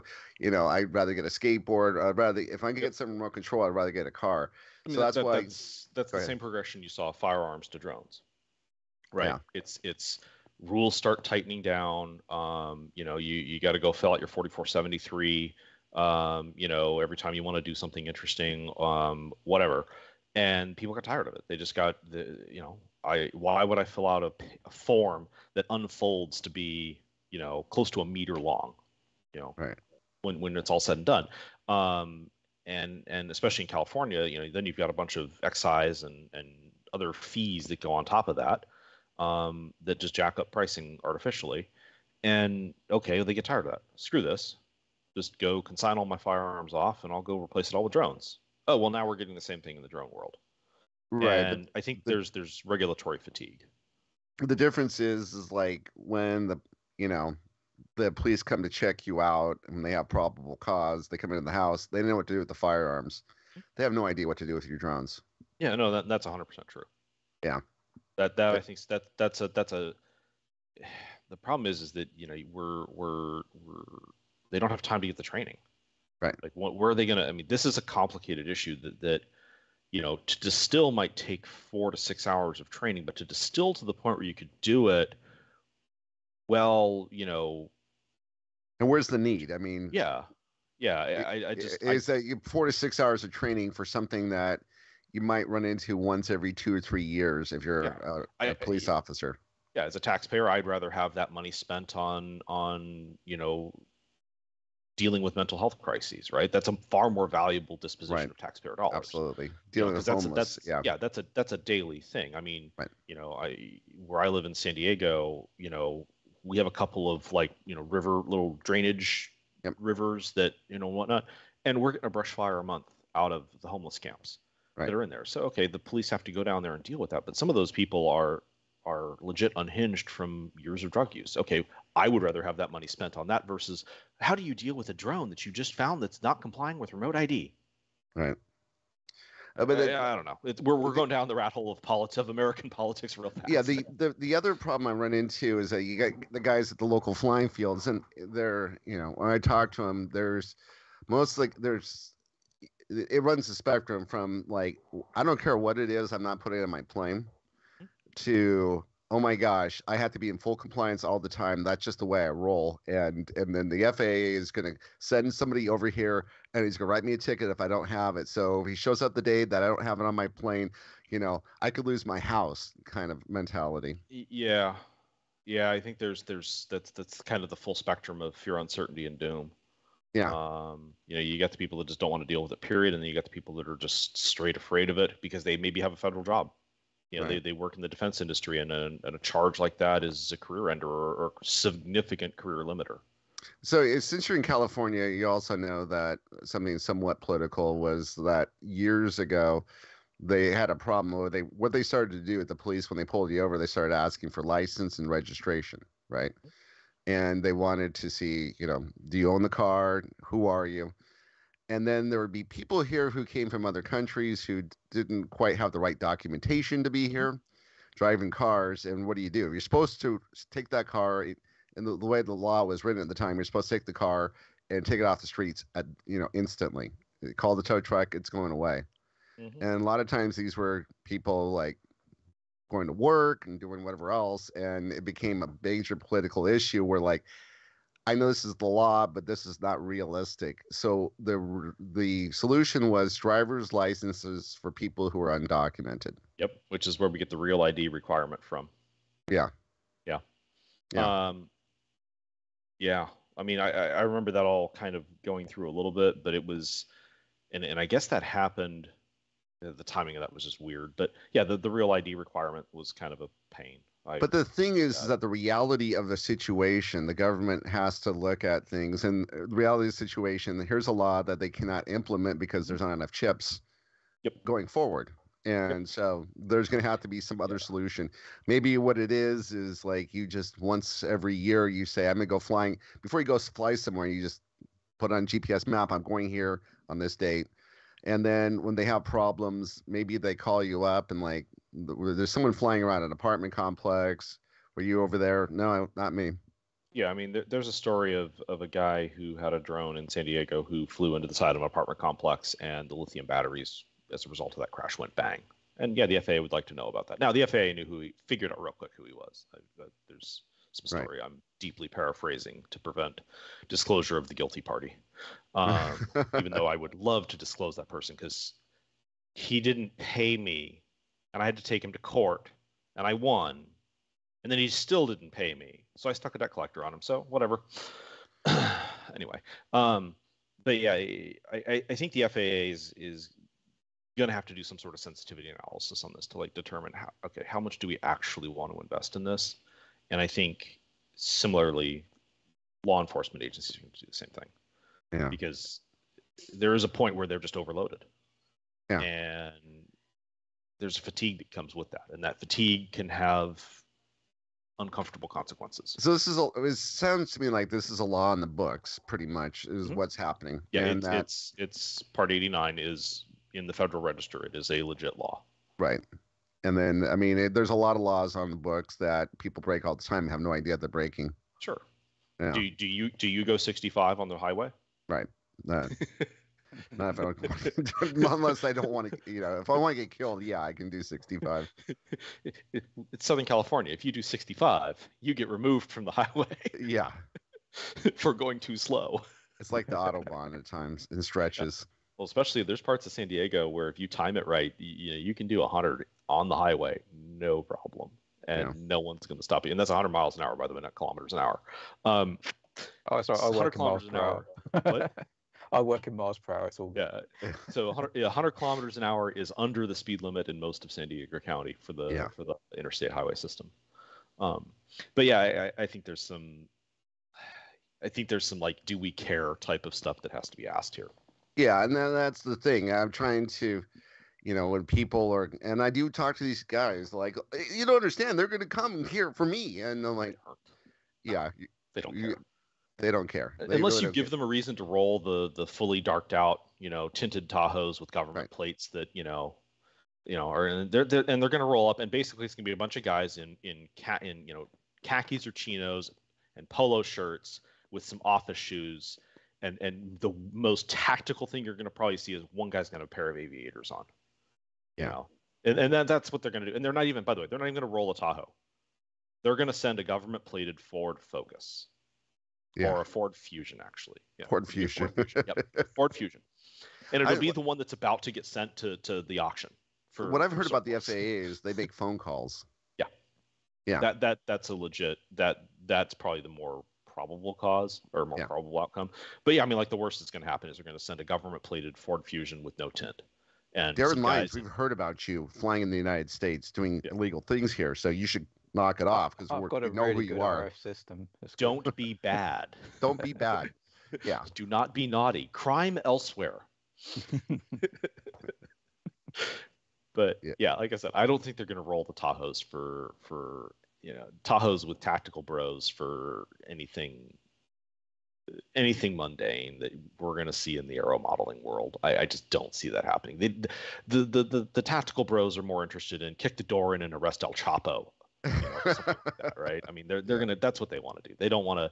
Yeah, we got sent to go do a no-knock 4 a.m. search warrant on some guy with a bunch of drones because he flew a little bit too close to the river. the Department of Things that are not going to happen. So, I think we hit the remote ID pretty well. Darren, is there anything else we should cover about remote ID? No, I think we've had a pretty good chat about it. Yeah. What I'd like to take with the remaining time is talk about what we can expect with what kind of cool things can we get out of our flight controllers over the next couple years. Cool. Okay, so H7s are a big deal. The STM32 H7 is a really interesting processor, especially when you get up into the 2-core version of it. So now you can have your flight control core running, or your flight control running on one core, and you have scripting running on the other. Wow. So Ardupilot has this setup where you can write Lewis scripts that do cool things. So, you can now on the aircraft, you can be flying this way, like the aircraft is moving this way, but it's actually pointing this way. Wow. And so you can do all sorts of cool like camera moves with it. So you remember like 3DR Solo had cable cam and all that kind of stuff? It's that, but it's instead of being implemented on a second computer in the aircraft, it's done inside the flight controller. Because we're now at the point where we have like almost a 500 megahertz processor. The STM32 H7s can go up to like 400 and something megahertz. These things are stupid, wickedly fast. I mean, these are faster than my first computer. Yeah. You know, and I would be willing to bet if we went and go grabbed a Pentium 2 350 megahertz device and benchmarked it with an H7, we'd see comparable results. These things have a wicked amount of power in them. So you know, depending on the flight stack, you're going to see some really cool stuff come out. In the sensors domain, there's some really neat stuff that's going on that I've seen, where improvements in performance of the MEMS devices, where the noise floors are going down, which means that your GPS denied, you know, loiter, if you will, you know, where you're just hovering like this, you know, in a hover hold type of a mode, or you know, loiter, or not loiter, but alt hold if you're Ardupilot. Those types of performances are going to get significantly better. There's also, at least on the Ardupilot side, implementation of stuff like temperature compensation for sensors. You know, it's mostly a software thing, but that temp comp allows a significant improvement in performance. So I think there's a lot of neat stuff there. I think on the RF front, there's going to be quite a bit of cool stuff that comes out, you know, in the next couple of years. That's more than just like, oh, LoRa, you know, long range. It's range plus bandwidth. I think you're going to see some interesting stuff there. Now, that may not make it into your little itty bitty machines, but you know, certainly, you know, a vehicle of you know, what is that, like a 350 size? Yeah. You know, I could see a 350 size being able to do significant range with HD video transport, no problem. Wow. And do that at a very low weight. I think that's coming. Range as far as hundreds of miles, or? Several kilometers. Okay. Mostly antenna dependent. Okay. So. You know, the big thing there is there's a ton. What is this? So current interference compass comp. Yeah. You can do a lot of fun modeling where you actually, if you have all your sensors, you can do a lot of cool stuff. But yeah, on the wireless front, I think the antenna systems are going to get are the limiting factor for a lot of people in range. It's how you configure your antennas. And this is a problem with small vehicles. Everything's packed together super tight. So you don't get good spatial separation. You don't get good separation from interferers. So like ESCs can generate a crap ton of interference, not just for compass, but for other things as well. So, you know, I think there's better rejection algorithms that are coming out, especially as we're starting to see like things like Wi-Fi based systems get a lot more tolerant of interference. So, okay, you're going to trade in, you might not get 10 kilometers, you get 6 kilometers. Okay, cool. Yeah. There'll be some Wi-Fi-ish devices that come out, I think, in the not too distant future, aimed specifically at the drone business, that will do a lot of high bandwidth moves. We're talking, you know, 20 megabit type of link capacities, you know, 10, 20 megabits, which, you know, wow. Compare that to a LoRa radio. That's what a LoRa radio tops out 125K, I believe. Most of your SI1000 family radios, I think, top out at 250 kilobits a second. This is a maximum symbol rate, like 250K baud. Yeah, so they're not very fast. They're basically like ADSL from 1998. I think they're running at 400 K baud. Mm-hmm. I mean, even at 400, you're still sub megabit, which is going to make moving any sort of fun video hard. You know, or certainly you're going to have to compress the crap out of it, which is going to up latency dramatically. And I think the thing that I want to see come out of the hardware world is a much better glass-to-glass latency. Most of the glass-to-glass latency that I've observed, at least, is actually at the panel. It's at the displays. So you're talking lens to screen. Yeah, and most of the delay is on the processor at the screen. Yeah. When I was working on stuff for 3DR, we were seeing, you know, glass to GPU was negligible. And then GPU through video pipeline was maybe a millisecond.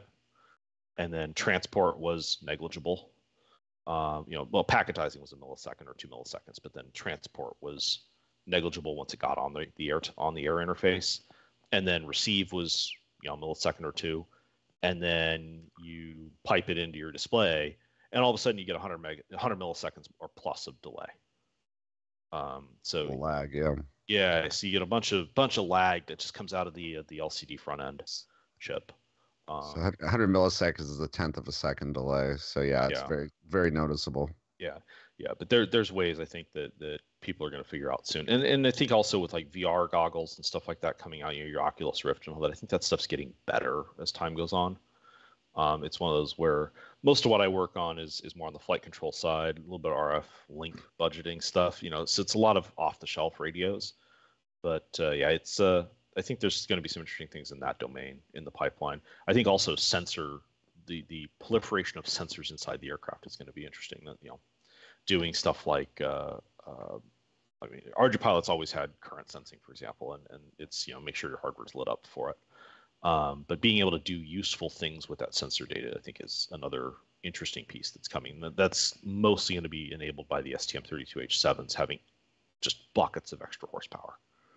The other one that I want to see happen, but I don't think is going to happen because I don't think the software's there, or the willingness in the software world to support it is there. I really like some of the NXP chips that are coming out, especially for larger vehicles where you do need stuff like CAN bus for interference reasons. So you're in a 2-3 meter wingspan aircraft, and you've got one CAN bus per wing basically.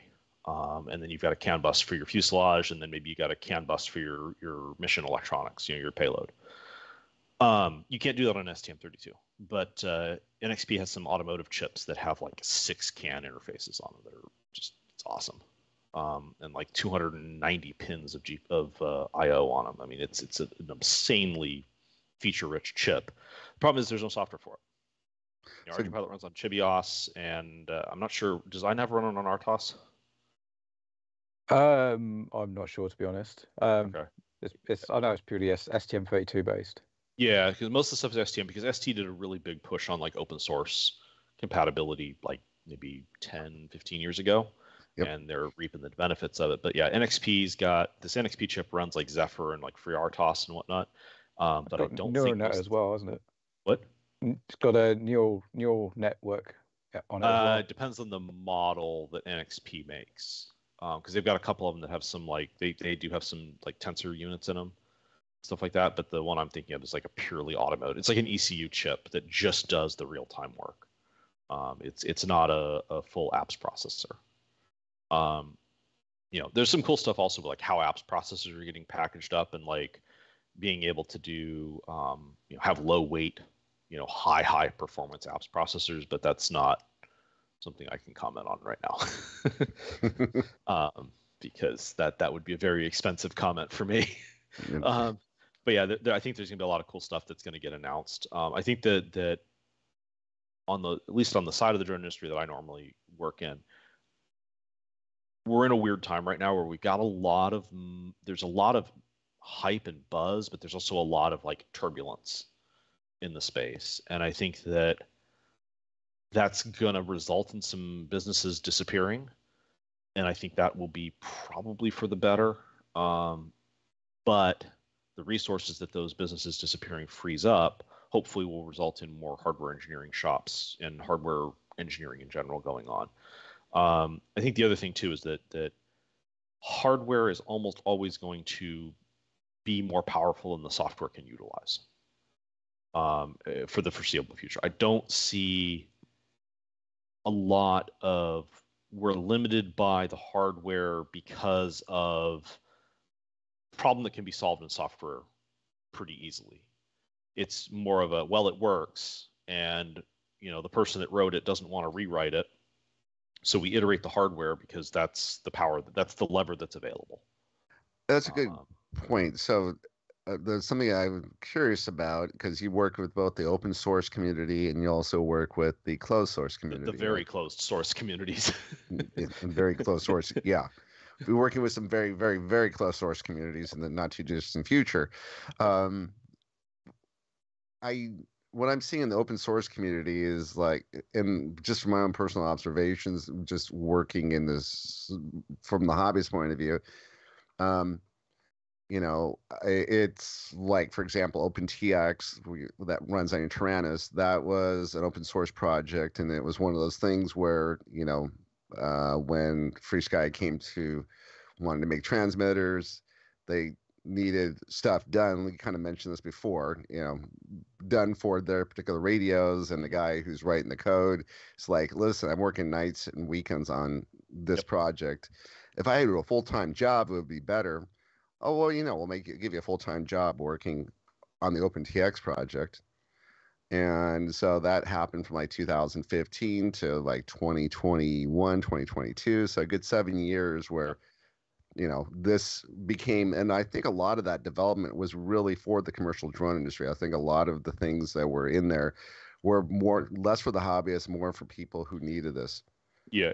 I think that's a viable thing that we're seeing, is that we're seeing a lot of development effort go into like the commercial use cases. I mean, there's a huge amount of money that's gone to like drone light shows, and building hardware for drone light shows. You've got the airframe itself, you've got the light module, you've got the planning software. And is it easy to use? No, it's not Apple level easy to use. Right. It's still a very patchwork, I'll call it line of business software, Right. a lot of 3 apps to do one task type of stuff, because no one really wants to integrate all that stuff.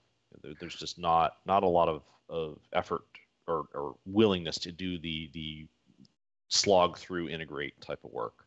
Right. And so when it comes to, I mean, the whole theory is that the open source community can be faster at development, can be better at development. It's better for the whole society for open source. Yeah. The problem is that when you need to get stuff done, the open source guys are working nights and weekends. Darren's a perfect example of that. Yeah, and we also see this in like open source core infrastructure of the internet. Look at OpenSSL. It was maintained by what, 2 guys for how many years? And then all of a sudden Heartbleed happens and Microsoft shows up with $20 million. Google shows up with like $10 million. I mean, the floodgates of money open because literally this affected 80% of the internet.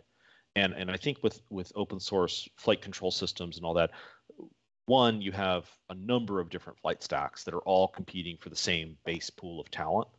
Right. And I think that isn't the worst because it allows people to try things in different environments. And there's environments where, Ardupilot is the right choice, bar none, every day. There's environments where PX4 is the right choice. Now, if you're going to build a commercial vehicle and you have 6 months to get from, pile of parts on Workbench to commercially viable aircraft, no, PX4 probably ain't the right choice for you. That's more of an Ardupilot choice. And same thing over, like, I think the Cinelifters and all that, they have a different flight control requirement than like Ardupilot. Ardupilot is not really geared. You can do cool stuff in manual with it. You can do cool acrobatics, but that's relatively recent compared to, being able to fly pure manual, all skill of the hand, if you will. So I think that the competing flight stacks isn't so much a problem, but I think there's a lot of consolidation necessary in the accessory world so that there's some cleaner integration so that it's easier for things to work. But again, that's all going to probably end up being motivated by companies going, I will pay you a large bucket of dollars to make this problem specifically die. And it's the same thing like you guys saw with the OpenTX project. You're going to be bringing some of these guys in full time. Now, from a business point of view, like an engineering shop point of view, the open source stuff is great because it's a free coding test. It's show me your GitHub. Oh, you fixed that bug? Yeah, I remember that bug. That bug was a real pain in the butt. Cool. You're hired. Yeah. So I think that there's that stuff. Where you get into some spicy things in the hardware business is stuff like video and image pipelining and all that kind of stuff. That's just a landmine after landmine of patent disputes. Yeah. And so if you're not backed by a commercial shop, that gets difficult. 1, and 2, volume matters in those environments.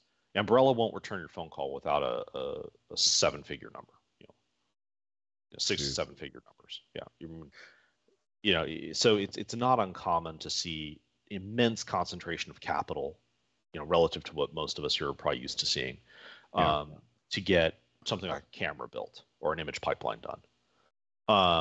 So I think that's why you see very few players in the like FPV video community. It's either analog or it's like there's 2 or 3 digital right. solutions out right there now it's viable. like And it's weird because like 3 years ago, it was all about radio protocols, so transmitters and the protocols and where we crossfire, we FR Sky, or are we ELRS? But now that whole debate is shifted over to, are you HD?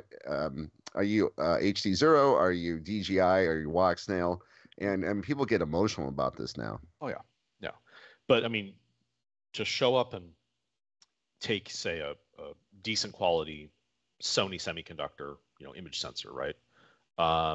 Put that into MIPI CSI, get the CSI output from that, or the LVDS output from that. Put that into a processor and turn that into a usable, say, H.264, H.265 stream. That's $1 million problem just to get access to the data sheets and paperwork. Jeez. So to build a custom solution like that is dramatically labor intensive, and on top of that, you're trying to do high resolution, low bandwidth, low latency. You're literally trying to take the 3 options you have and pull them all at the same time, where you can't do that. So you end up spending quite a bit of money on optimization. I mean, 3DR had one guy whose job for 6 months was tuning GStreamer to make the video streams coming out of a GoPro look pretty. That guy was not making a small sum of money. I mean, I'm going to say he was probably in the high 100s to low 200s in salary. Jeez. So, add another 35-40% to that for taxes, benefits, etc. I mean, you can start to see how this turns into like a $2, $3, $4, $5, $10 million problem to build a camera very quickly. So on the hardware front, coming up, I think there's going to be some interesting things with that, especially because drone hardware at the end of the day is sort of a penultimate IoT question. It's everything that's hard about IoT, but let's add gravity too. And I think we're starting to see people realize that, and we're starting to see people build extensible hardware for IoT that also happens to work for drones. Because at the end of the day, what's a drone? It's a thing that carries a sensor. It's a thing that carries a camera. So the sensor payloads and whatnot, which that's more of like what I deal with. It's not so much, we're just going to make this cool video flying through things, right? Or flying racing, work. It's we're going to go out, we're going to take a LiDAR, and we're going to go perform a survey of this oil and gas plant. That's a lot more like my background. So, but I think that the sensor payload market that's coming out of that, and that's coming out of other applications, low cost security cameras, so on and so forth, are going to bleed over into other spaces in drone hardware specifically. So like the FPV community is going to benefit immensely from, significantly lower cost camera systems coming in the next couple of years. I would say I think there's a lot of, you're going to see 2 paths. You're going to see like the kind of good enough performance, webcam-y type performance, and then you're going to see stunning video performance. And there's going to be a no man's land between them for sure. Because right now, to do that, it's at least $150 to $200 per plane you want to put on an HD video. So you're saying that HD is going to come down in price significantly? I think HD by definition will, especially as some of the integrated radio things come together. Will it come down in price significantly once we reference to inflation? That I don't know. Right. Will these be easily procurable through typical hobby distribution chains? Also unknown, but I would lean towards maybe not. Or a hobby company will purchase them off of the more industrial supply chain and then repackage for, because like as a designer, I don't want to deal with day-to-day customer support. That is the most. I did that in college. It's fun until it's not. Yeah. So for me, I would rather design a product and then make one sale of 50,000 units than make 50,000 sales of one unit. It's just how the market that how I've built myself and how I've built my business up to do stuff, and how a lot of other people in similar boats to me are doing things. But I think that better cameras that are lower cost with more integrated connectivity, that's coming in the next couple of years. And I think those cameras are going to go, you're going to see the gamut of HD all the way through 4K plus. And I think you're going to see that getting bundled all together in one box. Speaking of cameras, so the one thing that happens, you get to see it a little bit out there in San Diego. We see it a lot more out here. We have a lot more mountains in this general area. We get somebody who'll go out camping and wander off the trail, get lost, and then we send out literally many dozens of people, many large helicopters, and we spend 4 or 5 days looking for the guy. So my thought was that one of the things that we could do is have planes, I don't care if it's INAV or Ardupilot, but planes or drones or whatever, go out and start searching for them, especially at night when the helicopters aren't flying, and using the infrared, but the infrared or some way to track the heat signature of somebody and know the difference between a person and an animal. Yeah. And the problem is if someone is injured and in a certain position, the difference between an animal and a person is actually really hard to detect. Okay. It's an injured person in the fetal position is going to look like a medium size, like bobcat or mountain lion, or large size rather. Yeah. There's a fair amount of overlap there. I think that in terms of getting sensors for that, those types of things are going to exist now. I mean, this could be as simple as FLIR builds a version of their Hedron sensor that has a Sony StarViz instead of the 64 megapixel imager in it. Cool. Okay, that's not that hard. It's hard in that the volume for that product is going to be probably below their threshold for business viability. And then that there's a reoccurring theme here, which is drones, both on the Ardupilot side, DJI side, and also the FPV side, do not have enough volume, because you figure most people have, operationally, you probably have, say 3 to 5 drones ready to fly within 2 hours, right? Right. I have 20 something security cameras in my house. So the attach rates are just, not there. You might have 20 airframes, but only a few of them are ready to fly, basically. And that's the kind of more true attach rate that you have to calculate against for viability financially, because when you've got $10 million that you've got to be responsible for, that's a large chunk of money. It's not a lot of money, but it's a hell of a lot of money to owe someone. So I think that there's going to be, well, prices will come down on things. I think the initial offerings of stuff are going to be quite expensive. And I don't think DJI is quite off the mark on some of their pricing. I think that they might even be a little bit low, especially if DJI stuff just gets blanket banned due to whatever political whim of the week we're on. So, yeah. Well, one other question I have before we wrap this up, and this is one where, since I don't know if you could talk about this, but the way I understood this was back in 2012, the CEO of Amazon was on TV, 60 Minutes. He's talking about drones are going to deliver packages. So this is Christmas of 13. Yeah, this is my first year in the drone industry. Okay. Yeah. So, fun fact, that whole aircraft is hand flown with an Ardupilot flight controller. Yeah. That whole demo is done with Ardupilot. It's actually done with 3DR hardware. The little GPS that you see on the top of the housing, that's the 3DR U-Block GPS. Like we grabbed one out of the back and we looked at where the gate for the plastic was, where they snipped the sprue off. Like that's the same exact position that's in. So, but yeah. So as I understood that it imploded, this whole prime error started to really implode for the drone around 2020, 2021, somewhere around there.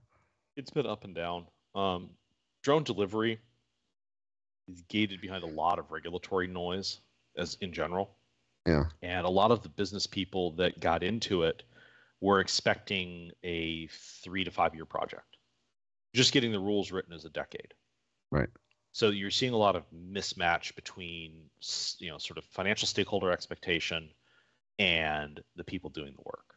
People doing the work know that it's going to take forever to get these rules fixed and done up and released. The financial types were thinking, oh, this will be, some sensible number of quarters and we'll take the L and, it'll explode when it's done. But then you realize that, aside from maybe like delivering AEDs or, first aid kits, the need for a high number of drones in an urban environment isn't there. It's still faster for a guy in a Rivian electric truck to deliver stuff to me than it is to figure out where to land a drone. Oh yeah. That's exactly, yeah. And I was figuring that you could probably, the only thing I would see would make sense is if you had somewhere that's physically hard to get to. Like some of these canyons are very hard for the truck to drive. In this up video, in there. I turned. If they had something on the top of it where they pick the package up from the truck and drop it off on the doorstep, that would be Workhorse has a neat demo for this that they ran a couple of years ago, where it's a UPS truck with a drone on top. Yeah. And I think that's a viable answer in those cases where it's like the delivery driver is taking care of one delivery while the drone takes care of delivery number 2, and then they all meet back up at the main road, or at the paved road instead of the unpaved road. And I think Postal Service and all that could potentially benefit from that, but the beyond visual line of sight rules for that, the kind of operator interactions, the lack of observers, the autonomy for that, the autonomy can get there. That will get there. The question is, will the appetite of the regulators get there? And I'm not. You saw what happened with the Google car. They killed somebody, and the next thing you know, the project goes away. For a while. Right. I think the main killer app for delivery drones, at least in my mind right now, is movement of medical supplies and movement of emergency medical items, or your rural delivery in countries that are not built up. I don't see that happen. I don't see delivery drones being common in the United States, UK, most of Europe, the majority of the population centers of Europe anytime soon. I see these in more of the more farm areas, the agricultural areas, where it's a 10-minute drive before you see the next house. Cool. Okay, that's a great application for delivery drone. There's the probability the drone's if it crashes, is going to do anything other than damage a few bushels of corn. Okay, cool, whatever. That's not that expensive to insure. It's straightforward. It saves labor. But I think if I look at what I would want to buy a drone for, like if I'm going to go, like let's say I'm going to go sit on Oceanside, California's planning commission or city council or whatever, and advocate for putting drone technology into use there. It's going to be a drone as a first responder, and it's probably going to be bringing like AEDs and medical supplies. Some person is at the beach and they've, they think they're 20, but they're actually 40 and have been sitting at a desk for the majority of their adult life, and their heart's not as good as it once was, and they go run out into the surf and start playing around and having a grand time, and boom, cardiac event, right? I mean, that happened to somebody that used to live next door to my parents' house. He went out surfing and literally had a heart attack in the surf, and came back on the beach, and the only reason he did not have a massively adverse reaction is there was an off-duty ambulance having lunch. And so the off-duty ambulance performed the basic care while they summoned the on-duty ambulance to take him to the hospital. So, okay, let's take away that off-duty ambulance having lunch that just happened to be there. Okay, well, what's the next fastest way to get, say, an AED or some sort of, I won't say definitive medical care, but medical care that is got instrumentation and is approved for purpose, right? Other than, your Red Cross certified CPR bro, right? Fly an AED in, visual instructions like they all have, put the patches on, cellular link back to the hospital, doctor can see it, emergency medical personnel can see it. We've got an ambulance because we now have the location because there's a drone with a really good GPS there. That's what I see the principal killer application of delivery drones in an urban space, a built-up urban area, right? Is movement of medical supplies, movement of medical equipment for emergency. But that's a one-off. That's not an everyday occurrence. Pretty much, yeah. No, but it'll be 5 or 6 of them per major area. So a city like Oceanside's got like between 100 200,000 people in it. There'll be probably 2, maybe 3 of these things deployed. But to get the Malibu Barbie Funhouse delivered to you is not going to happen from Amazon because you forgot that your kid's birthday has to go to a birthday party. You have to bring a gift. Not when the Amazon warehouse is the main Amazon hub for 60, our area, 80 miles away. Yeah, the big hub, like the floor plate of 1 million square feet hub is like, yeah, less than 80 miles away. I think it's ONT5 is the main hub for San Diego that feeds San Diego. But then there's like little distribution centers. It's like the DSDs. That DSD is literally closer than the closest Toys R Us. Yeah. Which Toys R Us is coming back apparently. And they go down to 80-20 principle. 80% of what 20% of the what Amazon sells makes up 80% of the volume. It's probably more like 12% that does 90% of their sales. Yeah, or one of the other Pareto derivatives. And the other thing too is there's a certain amount of, okay, well, drone delivery may not be practical, but you know what, gift card sales has almost always worked. Yeah. You know, buy them a gift card, give it to them, be like, here, the thing wasn't going to get here in time, so buy the color you want. You know, Yeah. And so yeah, I think drone delivery will have a place, but it's not going to get there soon. The delivery of a burrito is just, it's cute for a demo, but it's not. You know what I mean? Like it's, You'll be waiting 20 years before you get your burritos. What you're saying? Yeah, for like 90% population coverage. Yeah, and I mean, what do you do in a place like New York or a place like downtown LA where you've got an urban canyon that literally scrambles GPS, where even walking in the area with network augmentation, you can't figure out whether you're on the main road or the alley. You know, Jeez. Now we're going to send a drone in there. I mean, I'm a human. I can figure out, yes, I am on the street, not the alley, but the drone isn't that swift. He's on the third floor of the 20-story building. Get him his burrito. Yeah. Cool. And okay, so it's going to fly up into a balcony? Okay. No. Just send a regular delivery runner. It's easier. Like, I think there's a lot of incomplete calculation of the entire value chain there, if you will. Oh yeah, yeah. I'll turn the business terms on. I mean, it's literally people are not just determining the cost and benefit. I mean, sure, there's a rich person flex that could go on there where it's like, yes, I had a drone deliver my coffee to me on my balcony. Cool, great, makes a great video, and there'll be some luxury service. But you know what that luxury service is going to be having happen? There will be a pilot standing on the ground that is visually flying it in. It's not going to be automated. And that pilot's probably going to get paid a ton of money because of the liability insurance. You know, I mean, just as a designer, like design of drone hardware with a little bit of manufacturing is a $12,000 a year insurance policy. So is Amazon off this whole thing about Amazon delivery? Or are they still trying to?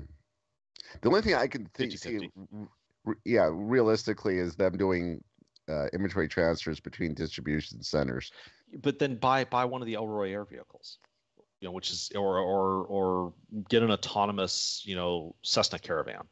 Yeah, that's what I'm seeing. Yeah. So I think vehicles like Elroy Air's vehicle, I think those are going to be more of what you see with drone delivery is your station to station transfer. Right. You know, those types of things. That's where I think, because that is a controlled application. Right. And, you know, Amazon owns, you know, or controls, you know, say 5 acres of land. Well, the Elroy vehicle is not much bigger than a car. So, you know, you clear out a couple parking spots and make sure the GPS works there. Cool. We're good. Disclosure, Elroy Air actually was founded by a bunch of 3DR people. So I know most of the senior management there I've met in one form or another over the years. They're a fun lot of people to hang out with. But yeah, I think that's a viable point, but sort of distribution to consumer, no. That's still going to be a guy in a vehicle, or a gal in a vehicle, a person in a vehicle. Yeah, it's a lot cheaper to deliver something on the ground versus the air. When you put something in the air, it gets phenomenally expensive. I don't care how you factor it. If it batteries, lithium batteries, that was the thing that the CEO of Amazon was not factoring in, is that it's not free, it's not cheap. This is really expensive. Well, and what happens when someone steals the drone? I mean, stealing a drone, cut the flight controller out, put a new one in. Yeah. You know? I'm all for that.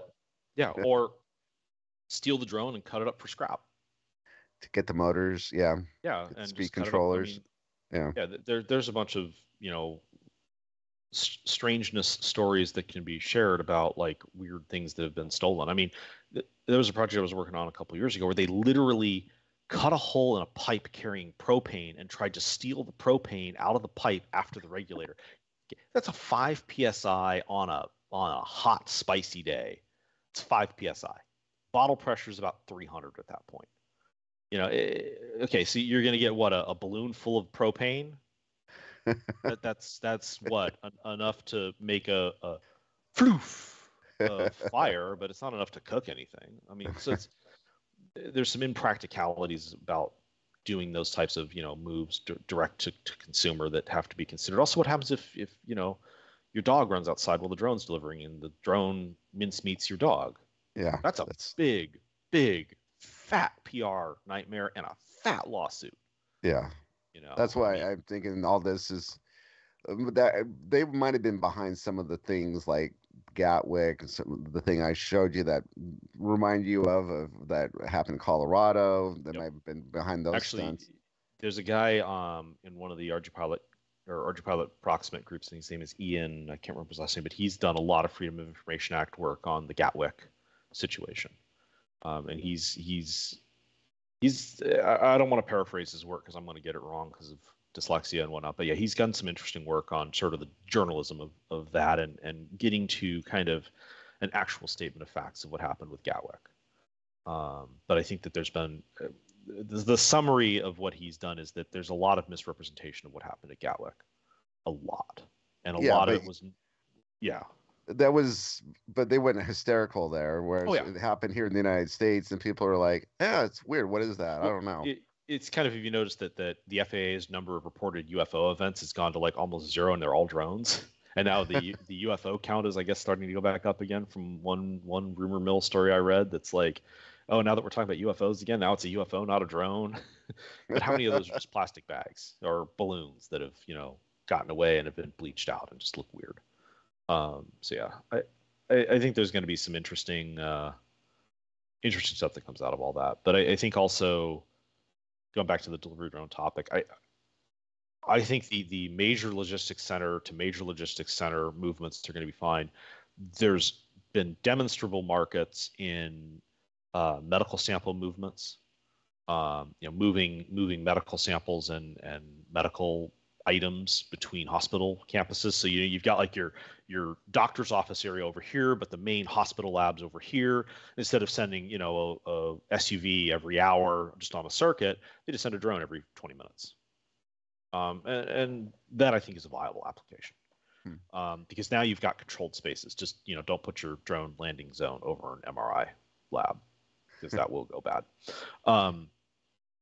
So I think the delivery market's going to be less than what Jeff Bezos promised us in 2013, but I think it's going to be there. I think some of the rural markets are going to see some of that sort of Jeff Bezos style promise, but those of us that live in built up areas, was it 4 houses per acre type of built up area, we're unlikely to see that.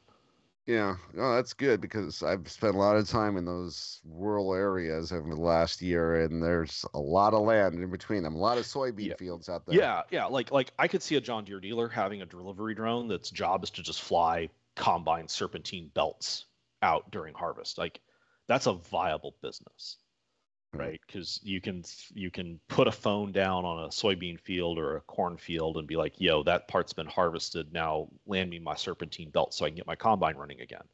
That's viable for sure. But bringing me a serpentine belt for my CX5 in the middle of Oceanside, probably not when the AutoZone is literally walking distance. Yeah, absolutely. Well, hey, it's been great having you on, Jeffrey. This has been really a fantastic show. Darren, is anything you'd like to add before we call it a day? No, it's been really, really interesting. From the remote ID to all this, the future tech. But yeah, it's been a really interesting show. Thank you.